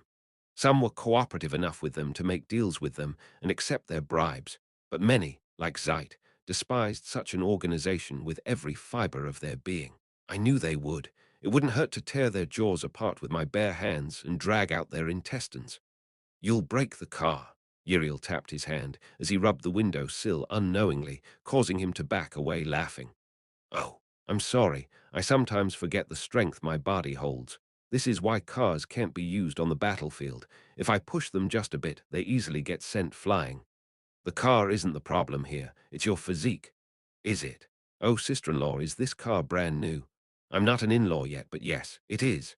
Whoa, how much was it? Zeit looked pleased. Uriel replied, 300,000 elnis. Do you want to buy one? If it's your request, you wouldn't have to draw a numbered ticket. Ha ha ha, no thanks, that's expensive, he laughed, causing her to pout. More importantly, will you be staying for the night today too? No. Now that I've confirmed it's the altar's doing, I'm done here. If I stay, I might get in the way of your dating business. He raised an eyebrow slyly, to which Julie growled like an enraged tiger. Oh, speaking of business, I heard you've also started one yourself, Uriel. Come on, why did you have to say that? Uriel glanced at me. She probably thought I didn't know about it. On the contrary, however, as soon as she started the business, Ren and Enon immediately reported it to me. Uriel. Cold sweat formed on her temple. Zeit scratched the back of his neck, expressing his embarrassment. I guess you decided to create it on your own, huh? I'll just go. As the giant white bear left, she glared at him while grinding her teeth. Uriel, the weather is nice today. Answer me. I mean a car business is a bit better than carriages. After stuttering for a moment, she changed her strategy in no time, becoming as blunt as she usually was. What? It's fancier, and I thought it would be nice to have such a factory in our family's name. The cars the people in Brunhill make are also extremely cheap. They came to me, saying bullshit like, I'll give you the car for Deculein, but your car is over-reserved, Miss Uriel. Can you believe that? She let out a sigh and tapped her chest, then slowly looked up at my face. So, I'm saying I'm going to make some cars. There are many mines in our factory's vicinity to supply it with materials. Go for it. I don't know why you only thought of starting this now. Her jaw dropped at that moment. That expression of hers alone told me what she was thinking. Manufacturing business is something only lowly beings do, something like that. There's a guy suitable for that job at the hardware store I invested in. I'll send him to Hadecane and I'll make the design today. Start with that. A hardware store? You? Me? As I narrowed my eyes at her, Uriel covered her mouth. I'll be going then, she left hastily. In response to Julie's request for the smallest room, I gave her the smallest room at the mansion. However, since it was literally a room to welcome guests, it had facilities including a toilet, bathroom, and a dressing room. You can use this. It's two. This is the smallest room we have. Don't look down on the Euclin's hospitality. I wouldn't tolerate anything below this level of comfort for my guests. Okay. Julie put her luggage on the bed silently. Ah, you didn't strike me as an old-fashioned woman. I smiled as I looked at what she bought. In this era where handbags, backpacks, and even suitcases had been invented, she brought a bundle wrapped in cloth. Oh, even if it looks like that, it is a magical item. It's equivalent to 2 - 3 bags. I bought it really cheap 4 years ago. Her voice was full of pride. Seeing her smile, I thought she was reminded of the moment she bought it. I used my amazing bargaining skills back then. The merchant offered 5,000 elnis, and I'm not interested. Does the execution of official duties last 24 hours a day? Yes. Evenings are the most dangerous time of each day. I doubt their attacks would stop after just one attempt. I agree, but the second one could be a year later. If we're going to be together all year, we should just get married. The official length of this mission is only 3 months. She opened her bundle while avoiding my eyes. Certainly there were quite a few things in it. Take this. I held out a crystal ball the size of a coin. Julie tilted her head. What is it? A crystal ball linked to the barrier of this mansion. If an intruder comes, you'll be the first to know. It's also imbued with a communication function, so you can always talk to the security team in the basement. Oh, there are so many amazing things in this world. She nodded and tried to take it, but I withdrew it before she could. However, you are too clumsy. What? What do you mean? How am I clumsy? Julie's eyebrows furrowed. I softened my golden tie pins and turned them into a necklace, then threaded it with the crystal ball. Afterward, I tried to hang it around her neck. Surprised, she made a gesture of resistance, but soon accepted my advances as soon as she heard my reasoning. You said you lost the ring I gave you last time. Rather than losing it, she most likely threw it away. I smiled, but my face soon hardened. Why did I have this memory? Misunderstanding my expression, she bowed her head without a word. I was a bit disconcerted, so I just tapped her on the shoulder and walked out. Leaning against the hallway's wall, I ruffled my hair. It's clear. I slid a ring onto Julie's finger, which she didn't want to receive, so forcibly that it looked like I almost broke her finger. She just kept her mouth shut throughout the process, but her eyes were welling up with tears. These memories weren't mine, but they felt as if they were. Gosh. I knocked and opened the door to her room again, finding her in the middle of unpacking. She looked back at me with a slumped posture. What? She left her luggage half unpacked on her bed, a stuffed doll among them. When my gaze fell on it, Julie let out a little squeal. She grabbed the panda's head and hid it behind her back. It's for Ellock. It's like a jinx, a jinx. Each night has one. This is the key to your room. Always keep it locked. I might come in unannounced otherwise. As I gave her the key, Julie's face turned red, but her expression remained knightly and solemn while she received it. Thank you. Or should I also hang this key around your neck? It's okay. It's okay. Now get out. Julie pushed my back, and after being kicked out, I stood in the hallway smiling. Humph! The sound of dissatisfaction soon pierced my ears like needles. I turned around, finding Uriel. You're enjoying this so much. Didn't you go back already? What? You told me you'd be making the design. Design? Car design. Oh, right. Follow me. I nodded and walked down the hallway with her, who kept whispering to herself. Her smile made me feel disgusted, almost as if I was looking at a curved centipede. However, I hoped she would smile like that a lot more frequently. You're noisy. I went to the library, took out a piece of paper and a fountain pen, and drew a design based on my modern knowledge and aesthetic sense. It was by no means a blueprint since I only designed it. I left its technical parts to the nerds. Take it. Why are there two? One's a car and the other's a watch. A watch? Why a watch? She glanced at my waist. Your pocket watch is still in good condition. If you're not planning on using it anymore, can I have it? Leave it to my hardware store clerk. They will do well. Humph. Well then, as she turned around with the designs in her arms, Uriel stopped. Can I really start a business, though? You're not going to say something weird about this again later on, are you? No, but if you fail, you'll be caned. Who said I would let you? She gave me a piercing gaze, then went out of the study. The next day, I went to work at the tower and submitted my plans for the final exam. It's pretty ordinary. The chairman's eyes widened as soon as she looked at the documents. It's very different from your last test. Is there a problem with that? Not really, no, but it probably won't have the same ripple effect as last time. It won't be as ordinary as you think. She put the plan in the drawer with a dissatisfied expression on her face, then pulled out another document. Oh, right. I've checked your first ever approved project as the planning and financial coordination head. I see. It costs a lot of money. The initial fund it's asking for is 10 million elnis, which is crazy. It will result in an excellent return of investment. The chairman glared at me with slightly narrowed eyes, but soon muttered, "It's your responsibility anyway," and got up. Good, now then, come with me. Let's take a look at Julie, your bodyguard. As expected, you already know. What do you mean, as expected? The rumors have already spread all over the empire. I went into the elevator with her. As we arrived on the first floor, we found Julie waiting. Several Fraham knights were most likely also deployed to certain points around me. Oh, Knight Julie, you look beautiful today. She didn't answer. I explained the reason to the confused chairman. They don't speak during official duties. At that moment, the chairman smiled slyly. Is that so?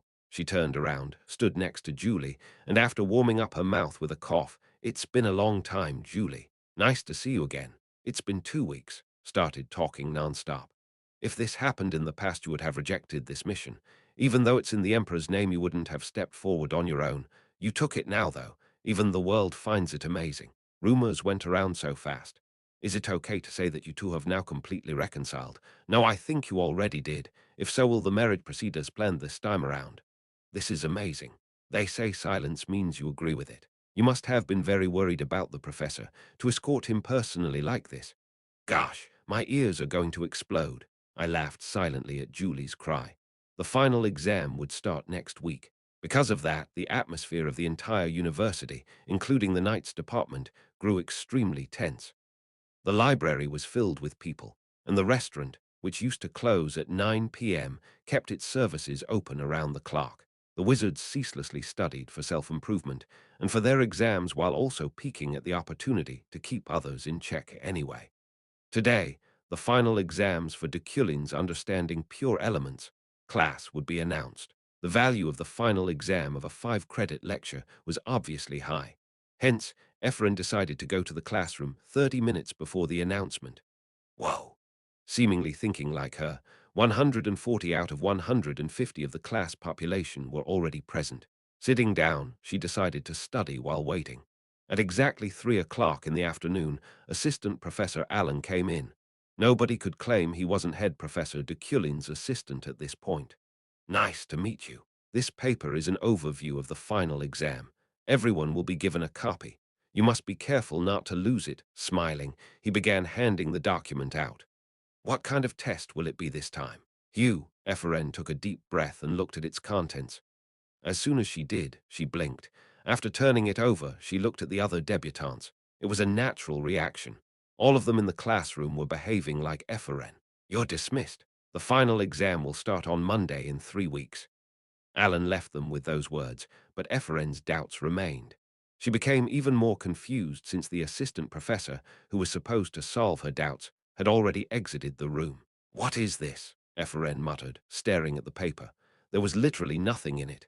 Sylvia came out of the tower and, looking at the paper she was given, pondered about it. No matter how she looked at it, it remained empty. It was just plain white paper. It left her wondering what she should do with it. The assistant professor told them not to lose it, which could be a clue in itself, But was this paper really that important? Could this be the test itself? As she walked in silence, Sylvia stumbled upon the nepotistic, cheeky, stupid idiot Ephraim. She was lying on the lawn and looking at her paper. Holding it high in the sky, she turned it vertically, then horizontally, the sun's rays remaining reflected on it. Seemingly finding no answer, she grabbed it, then trembled, almost as if she had been electrocuted. Stupid. Sylvia twisted her lips contemptuously while attempting to pass by her, but she soon had a sudden thought. Should I tear hers apart? That might cause Ephraim to be eliminated. Forget it. Sylvia shook her head. There was no guarantee that ripping her paper would unconditionally benefit her. Even if there was, she didn't want to even think of doing anything that wasn't noble. At that moment, however, re-ip, the sound of paper being torn apart startled her. She didn't know who did it, but it was certainly a surprise. Who? When she looked over at Ephraim, she found her paper neatly cut in half. Her eyes grew so wide they looked like they were about to pop out. Sylvia laughed involuntarily. As if trying to deny reality, Ephraim squeaked with only her mouth open. Who did this? In an instant, her behavior turned into that of a provoked wild boar. What kind of? Sylvia found her yells both funny and pitiful. What kind of mean bastard? She should have known better than to sit near the tower and flaunt her paper out in the open. After all, wizards were cold-blooded individuals that would dig into their target's weaknesses far quicker and far more brutal than any other. Sighing, Sylvia walked over to the idiot. Chapter 79. Mask 1, Pig's Flour, a famous restaurant near the Imperial University. I'll kill him. Sylvia stared at her fellow debutante, finding how she exploded in rage while ripping the Rohawk apart funny. I'll find him and kill him no matter what. She hadn't found who tore apart her paper yet, and perhaps she would never know. There were so many people nearby at the time. Stupid Ephraim. Turning her head, she glared at Sylvia, bitter tears welling up in her fierce eyes. You won't be able to do anything even if you knew who did it. Your paper won't revert to its original state. Did you come to mock me? Laughing disdainfully, Sylvia pulled out her own paper, making Ephraim envious. Woong, Sylvia's barrier wrapped around the dining table. Assistant Professor Allen told us not to lose this paper, but she didn't tell us the exam location. Did you figure something out? No, not yet. How was this paper related to what they had learned so far? Although it was dodgy, Sylvia believed in Deculein and his lectures. If you haven't figured out anything yet, lightly glancing at her, Ephraim hesitantly brought up a proposal. Do you want to team up? We did the group project together anyway. You remember, right? Stupid Ephraim. What? I'll be a great help. I'm second only to you, you know. She put the piece of Rohawk down, which clearly showed how desperate she was. Nevertheless, Sylvia shook her head. You don't have a paper, I do. Who doesn't know that? Perhaps cases like you will be more frequent. We do still have 3 weeks for the exam. Sigh, I want to cry. She sniffed and pulled a handkerchief from her pocket. Trying to look pitiful, she wiped tears off her eyes, but Sylvia was far too focused on the cloth she took out to notice. Sylvia recalled the handkerchief Deculein gave her, which she then used to decorate her panda with. The pattern it had was the same as the one in Ephraim's hands. You! Her body moved on its own, hurriedly grabbing Ephraim's wrist, making her flinch. What? Where did you get this? This H handkerchief? Yeah, that's a secret. Ephraim firmly shook her head, but Sylvia surprisingly insisted. Tell me. Why should I? Ephraim frowned. Why did she care about it? Was it because the handkerchief was too luxurious? Whoa, is this a luxury treasure even the Iliad family can't easily get? If you tell me, I might let you join me in the exam. I'll buy you Rohawks during the test period. That made Ephraim think. Her sponsor's identity was anonymous anyway. It wouldn't be a betrayal if she just told her that she was sponsored. It really wasn't because of the free Rohawk, maybe it was, but just a little. However, she had to keep her grades up if she wanted to see her sponsor's face. Ephraim glanced at Sylvia. I didn't steal it. Do you believe me?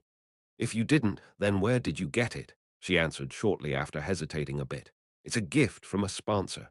Sponsor? Sylvia's eyebrows scrunched as she clenched her hand hidden under the table.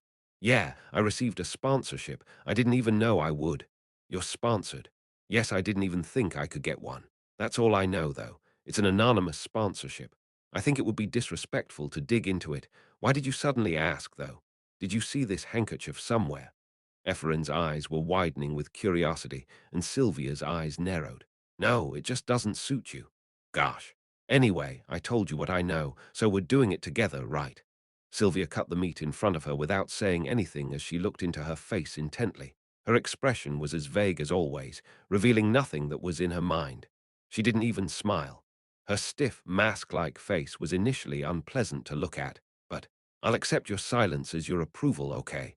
Now, it wasn't as bad. Ephraim began to cheer up. Sylvia looked at her, seemingly out of spite, as she put a piece of meat into her mouth. Julie held a cup of coffee in a cafe near the tower. From now to midnight, Deculein had to check a thesis in the lab. It was a momentary break.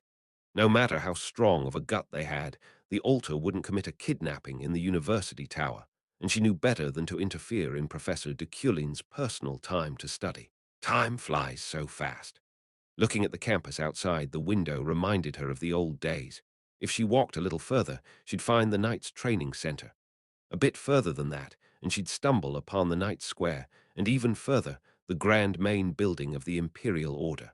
The Imperial Order, which all knights on the continent regarded as a dream.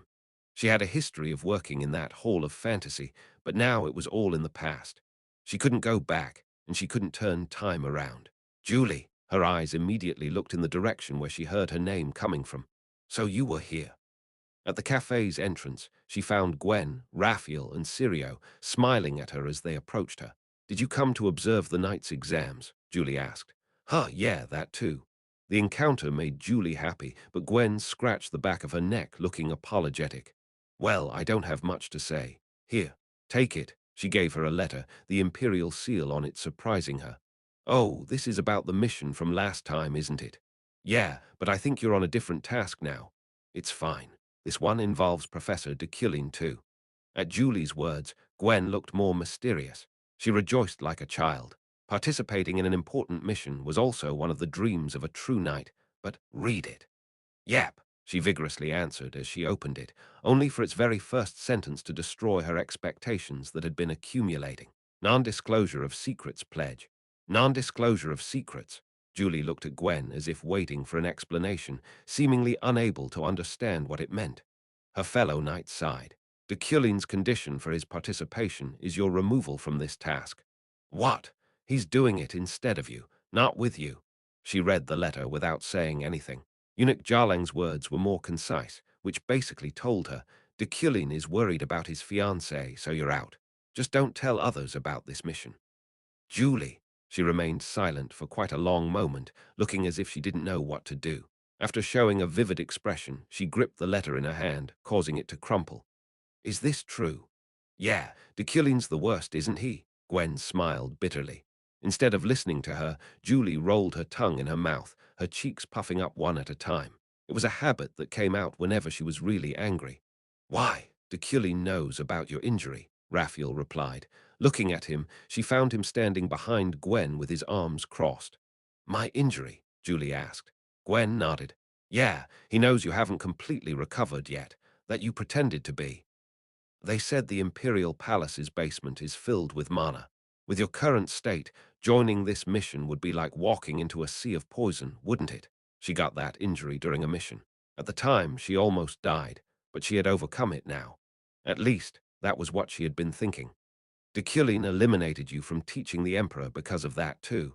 It seems he discovered it as soon as he felt your mana. Well, he is the head professor, after all. Gwen then continued, murmuring, He told me not to tell you, but what does he know? Screw him.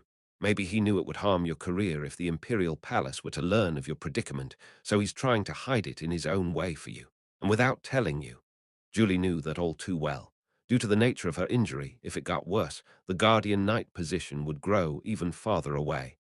Deculein has a reputation for disliking eunuchs, especially Jarlang, but he still took the mission in your stead. Well, that was only proper. You were injured because of that bastard in the first place. The relationship between the Deculein family and eunuchs couldn't be any worse. They weren't the only ones. Prestigious, high-ranking families often quarreled and argued with them, but of them all, Freyden and Deculein fought against them the hardest. Anyway, this is only until you get better. If we fail the mission, we'll wait until you get better. That would mean it would be impossible without you. Right, Sirio interrupted in the back. Gwen glared at him, and he immediately stepped back, grunting. I can't even say anything. Yes, all right, I understand. Now go back. When Julie asked them to leave, Gwen and the others hesitated for a moment, but followed her wish in the end. Left alone, she placed her hand below her collarbone, feeling a clear lump. Just touching it caused her to feel a burning pain. She thought she had overcome it, but it had been slowly reviving in the recent days. Did you know about it, this time too? Julie thought about Deculein. There was a time when she couldn't estimate the size of her love for him. That huge affection tied her up and weighed down her mind. Its effects on her weren't much different from violence. That was how he pushed her. Now, however, he had definitely changed so clearly it was almost unbelievable. Of course, others said it was all acting. Rayleigh, Rockfell, and the rest said she shouldn't be fooled. It's acting. Oh, a loud voice startled her. She trembled, making her look like she was vibrating. Or is it? The university tower chairman smiled at her. Was I talking to myself out loud? No, it's the mind-reading skill I developed. Of course, others say that he's acting. I just heard that part. Julie's eyes widened. TTH, that's rude. How dare you read someone's mind? Ag, why do you have to yell? I didn't know it would work either. You scared my baby. Your baby. Only then did Julie notice the leash in her hand, which was attached to a small, fluffy puppy. Are you okay, Orm Spartans are Adrian I. Woof, woof. He said he got scared. Julie just looked at the puppy blankly. Oh, okay, panting. It opened its mouth, smiled, and stuck its tongue out. It looked so cute she thought it'd take away her soul. The chairman, looking at her, asked, do you like dogs? Yes. Oh, that I do know. No, I'm on a mission. Hoo-hoo. The chairman laughed and put Orm Spartanza Adrian II on Julie's knees, causing her to blush in an instant. When the puppy barked, her stiffened face melted. However, the next moment, Julie hurriedly released her mana.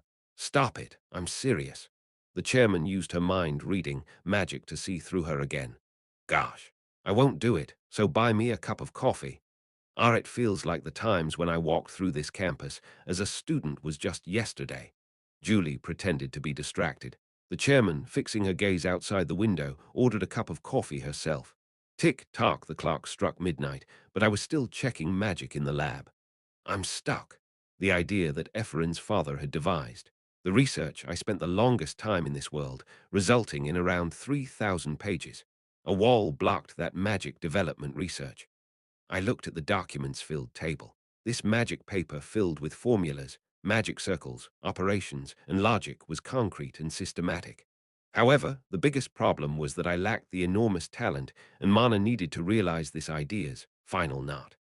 Of course, mana stones, static mana, could serve as supplements to a certain level. However, there was nothing I could do with my lack of talent. It was painful. This study required talent in all four elements. However, Deculein only had two elements, earth and fire. Tusk! I had Iron Man, but my head throbbed.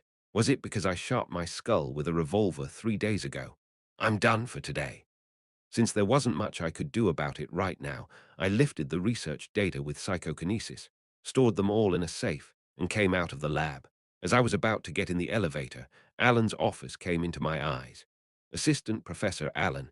It was a small room in the corner of the 77th floor. It still had light coming from inside it. I approached it slowly and knocked on the door. Alan, sleeping on the desk, woke up. She looked tired. Joust here to late. What brings you her? What? Jousted. I mean, it's late, Professor. Were you waiting for me? Oh, I thought it wouldn't be polite to leave first. I laughed. Alan scratched her head. Let's leave together then. Oh, okay. Wait, I'll bring the journal. She ran somewhere. I looked around her office, finding well-organized documents. Diaries she had been writing since he became an assistant. Student records, syllabuses, report cards, and so on in dustless bookshelves. It was a neat and orderly room, and the air in here itself seemed clean. It could even be called a systematized warehouse, not an assistant office. But that wasn't what I thought was most important. There weren't even a bit of Alan's traces here, the owner of this place.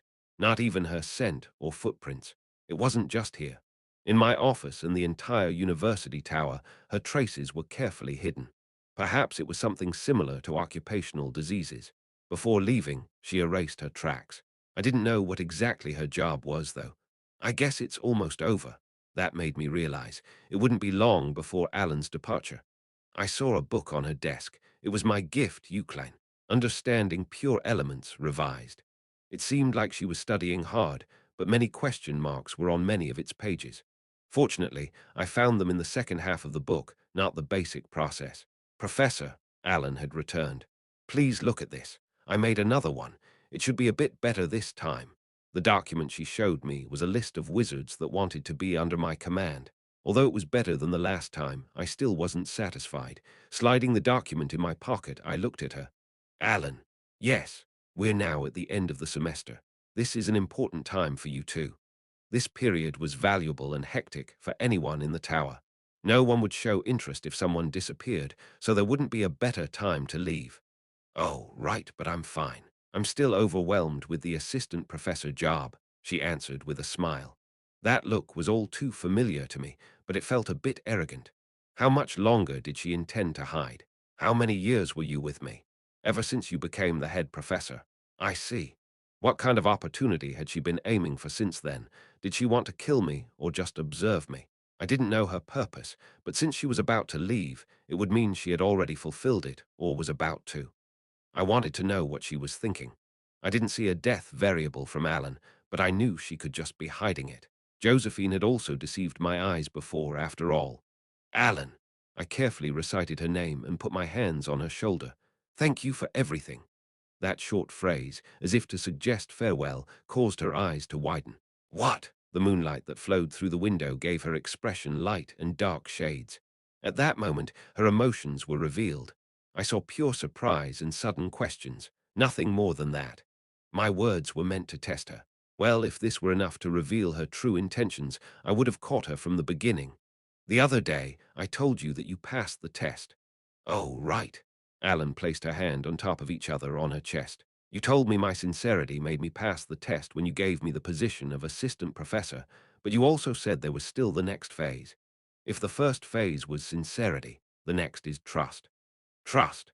When she looked like she had fallen deep in her thoughts, I put one hand on her shoulder. Alan, you got my faith. Her surprise became evident on her puffed cheeks, her hidden emotions surfacing through their redness. I can't let you, whom I trust, be an assistant forever. Does that mean, starting next semester, I think you can be a professor? Alan's eyes welled up with tears. I didn't know which part of her was sincere or false, but it was exactly because of that that I put her on my side, adhering to a proverb I once heard before. Keep your friends close, but your enemies closer. However, if Alan turned out to be my enemy, I would be a bit disappointed, so this wasn't much different from persuading her not to be. So I hope you trust me as well. I wiped her tears with my hand that had a glove on, leaving transparent droplets on the black leather clinging against my skin. Remain on this tower. Alan's expression sank slowly. I didn't know if that showed her surprise, or if it simply revealed what was hidden underneath her facade. I will allow it. I didn't even have any way to know that. Nevertheless, I met her eyes as the moon hid behind the clouds. Just stay next to me. A system message covered her face. The villain's fate, death variable avoided. Acquired reward. Store currency plus 2 chapter 80. Mask 2. Alan pretended to go home, but she returned to the assistant professor's office, a peaceful and cozy space on the 77th floor. There were 3 bookshelves to its right, and a table big enough to fit a typewriter, a pencil, and a thick course book at the end. Deculein had already left, leaving her alone with the starlights from the sky. As she habitually swept and wiped her dark office, Alan had an unusual feeling. It was strange. Was it because she had stayed by his side for so long already? No, she noticed it relatively recently. Exhausted by Deculein's tyranny and paranoid perfectionism, everyone left him. Alan was the only one left. She wasn't expecting to notice anything in the first place, so it was even weirder. While she was with him, she studied magic, read books, prepared classes, and taught students. She lived like an ordinary assistant, almost as if she wanted to have this life since forever. Closing her eyes, she recalled his words. You got my faith. His voice seemed to comfort her for all her hard work. Deculein said that, but he didn't know her truth. He didn't know she was far from someone he could trust. Alan wasn't even her real name. Stay by my side. Deculein's last request. She thought of herself answering him.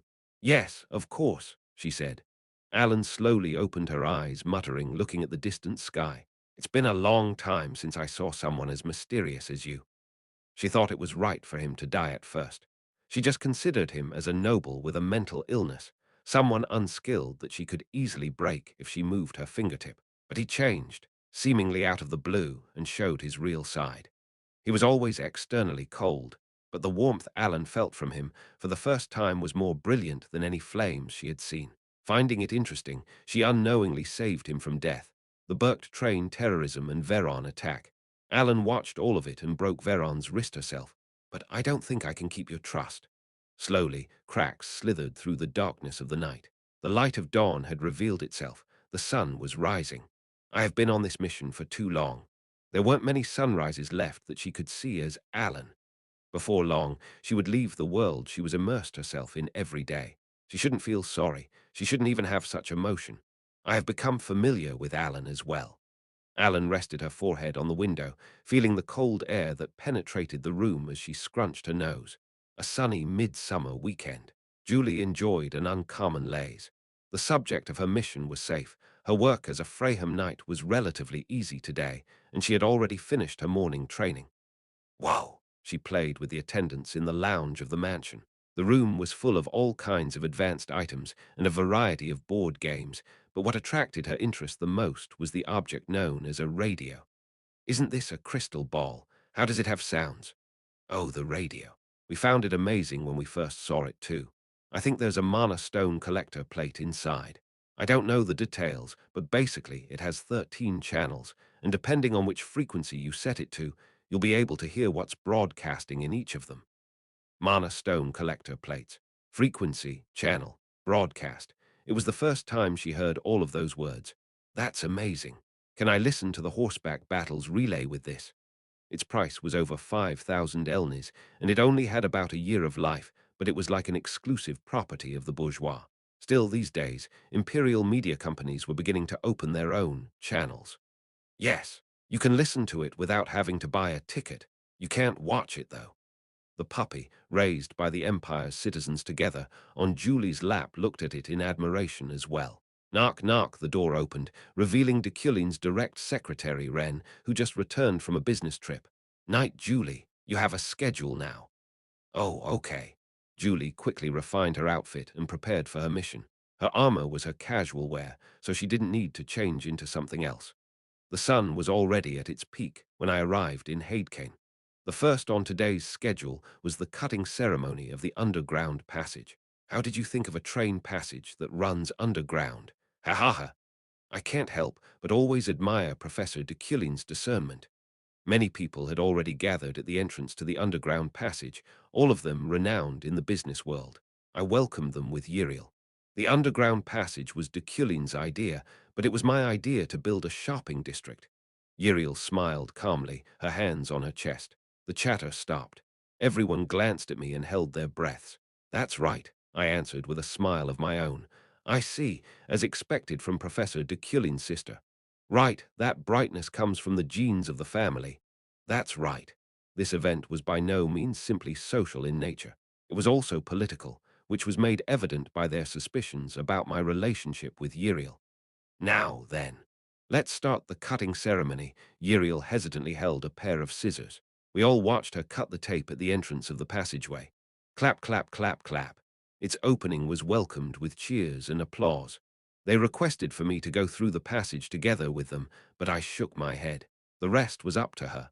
I'm quite busy today, unfortunately. Uriel will provide you with more information regarding this business. It's under her jurisdiction anyway. Now, if you'll excuse me. Oh, really? That's a shame. Have fun in Hadekyn. They looked a bit sad since they looked forward to me staying, but they still rode along the tracks with Uriel. Let's go back. Okay. As Julie and I made our way to the parking lot, Julie noticed someone following us and immediately blocked her. Stop! Reveal your identity before you come any closer. Her tone was heavy, but the mysterious woman remained undaunted as she answered. I'm an investor. She was wearing a suit and a beret. Confirming who she was, I dismissed Julie's worries. It's okay. You can stay inside. What? I have to talk to her privately, so leave. Oh, all right. Julie hesitantly got in the car, but she looked at us from the window. Your head seems to be okay, Arlo said. Al, did you invest in this project? Al, Oh, you meant me. Yes, it seemed like a good place to invest in. Arlos shrugged, then began to provide me with information. Zukaken and the altar still haven't given up on you. They probably have many plans in mind. Be careful. Hum. And Jerek. Jerek was quite important. Insane named characters were given special treatment in the game. Since they were difficult to deal with, their combat power could be used as a strategic weapon by making it exponentially explode all at once. Jerek will be off the grid for a while. Anyway, the altar is preparing for an attack. That's why I came here. I frowned. Arlo's glanced sideways, covering more of her face with her beret. An attack? I don't know the details. They're trying to move on their own now, so I don't have much intel. However, based on their personalities alone, they'll cause something huge. And the reason being, they're not your run-of-the-mill crazy individuals. No one can understand their insanity-driven minds. Just remember to be alert when you're somewhere crowded. A system message popped in front of me. Sudden event. Storm. You could have said that through a crystal ball. This is safer. After finishing what she had to say, Arlo's immediately left. I got into the car after watching her disappear like a shadow. Let's go to the tower. The second thing on my to-do list was a project inspection. Yes. As Ren stepped on the accelerator, I felt a burning gaze coming from the seat next to me. Glancing sideways, I found Julie staring at me with a rather sullen face. Who was she? When our eyes met, she immediately raised a question she seemingly had been dying to ask. You don't need to know. Julie pouted and sat upright. She answered, I won't ask because you said I don't need to know. But her sharp gaze continued to glare ahead. Luna worked on her magic project in the lab. With it fully funded, the students who had been with her in her past workplace were sent to her. The Kingdom University Tower was reluctant about this project due to financial problems, but the Planning and Financial Coordination Office heads authorized. Stamp exerted tremendous power. After she submitted her plan, everything that she had requested was prepared within a week. Naturally, because of that, gossip circulated about her these days. She heard rumors along the lines of Luna became Deculein's servant. And no, she's gone beyond that. She became a loyal dog, but she didn't bother denying any of them. Her feelings toward Deculein had already eased to some extent anyway. Now, everyone, there's no need to desperately save mana stones. We're not in the kingdom anymore. Use them to your heart's content. As she encouraged them, the door to the lab opened. The identity of the person standing beyond it startled her.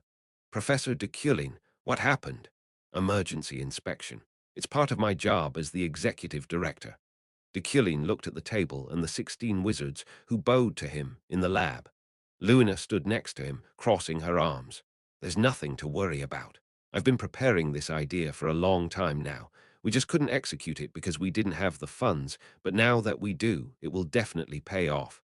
Are you confident? Of course.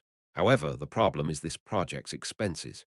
We asked for 10 million elnis as our initial budget, but it can increase nearly 20 times that amount. She replied, deliberately inflating the numbers.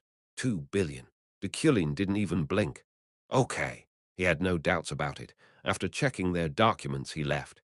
He displayed, as always, impeccable behavior. His perfectly fine appearance, for some reason, left Luna some mixed feelings. Sighing softly, she followed Deculein. After she called his attention, he stopped and looked at her. Here. She held out a candy-shaped container to him, which made his eyebrows furrow, seemingly finding her sudden gift absurd. This is Curina candy, the specialty of McQueen's estate. It's only available in the summer and in very small amounts, so it's considered a precious item. It's a product of our estate's filial piety. So what? This small bucket is worth 1,000 elnis, you know. People line up to buy it even at a higher price, and reservations for it are pushed back 3 years. Even with Luna's PR, he didn't even think about receiving it. She forced it into his suit pocket. If you don't want it, your fiancé will love it, I'm sure. No one can hate this candy. When she mentioned Julie, Deculein finally nodded. Luna smiled, took a step back, and waved at him. Bye. Okay. It's embarrassing, but I'll take it. He transferred it from his suit pocket to his inner pocket. 30 minutes later, Deculein looked at Julie as soon as he got back into the car. What? Though still pouting, she remained sharp. He took out Luna's gift in his pocket. Ha! As soon as she saw its brand, Julie's face changed. Like a puppy that found a snack, her body suddenly bent forward as she drooled. Her pupils, which had grown in size, followed its every movement as he swung it from side to side. Deculein smiled at the amazing effect it had on her. "Where did you get that? It looks delicious." "It's Curina candy. Do you know about it?" "Of course. It's a candy that never melts, the dream candy for many of us since we were kids." "Right." Opening the lid, he took one out, and Julie immediately put her hands together like a plate and held them out. After he placed it on her palms, she immediately popped it in her mouth. Chomp, chomp, chomp, her chewing was filled with joy. How delicious was this candy, he smirked. "Sometimes, if you do a good job, I'll give it to you as a reward."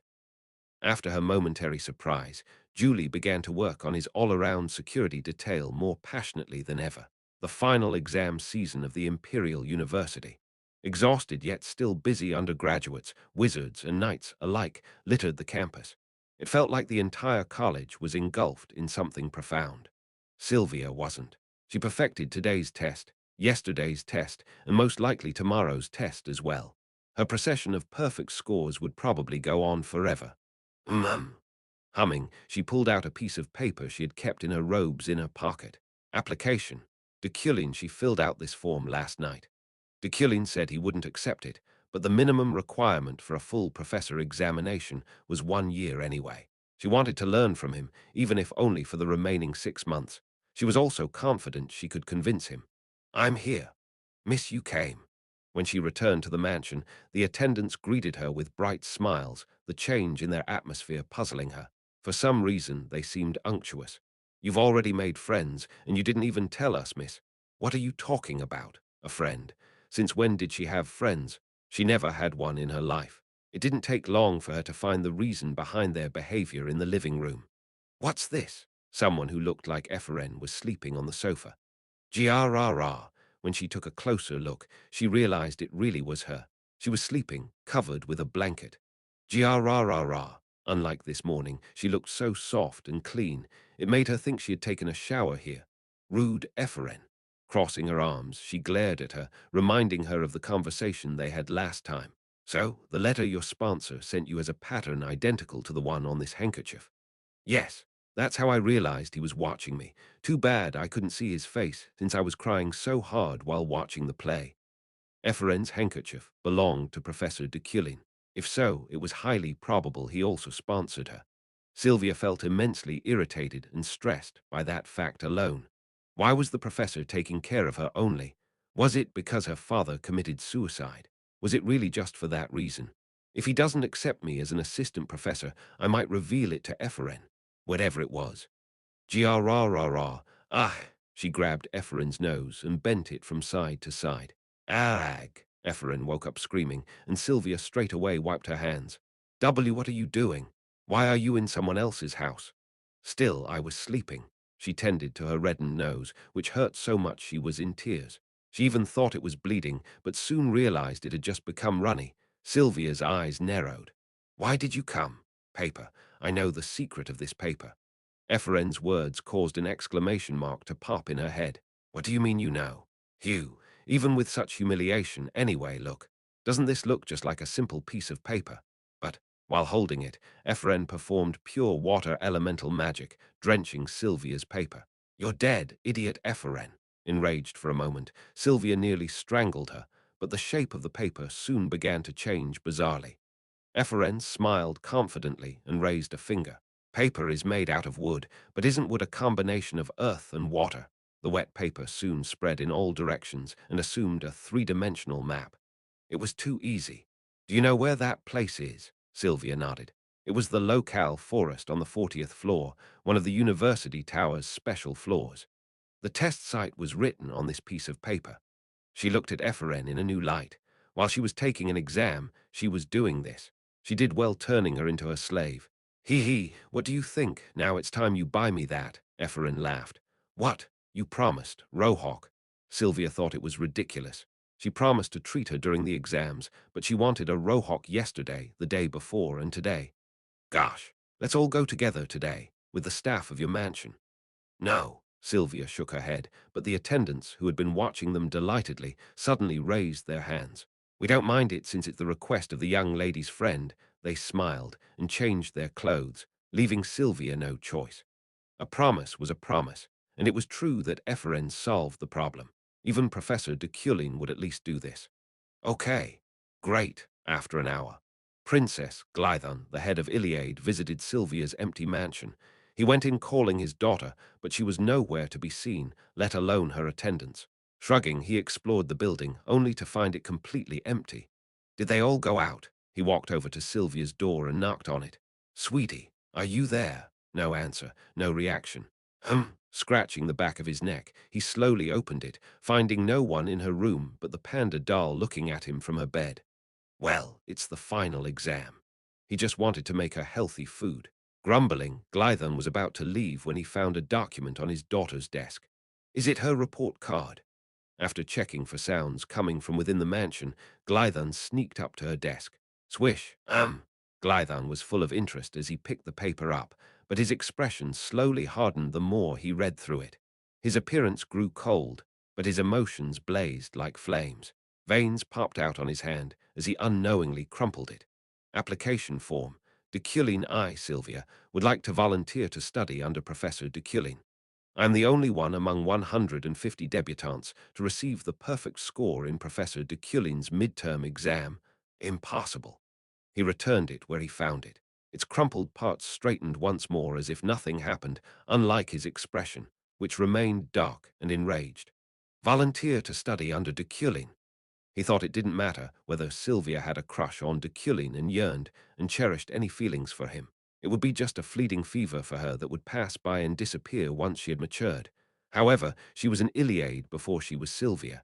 Their family should never fall under the Eucline. Ha! Glython chuckled.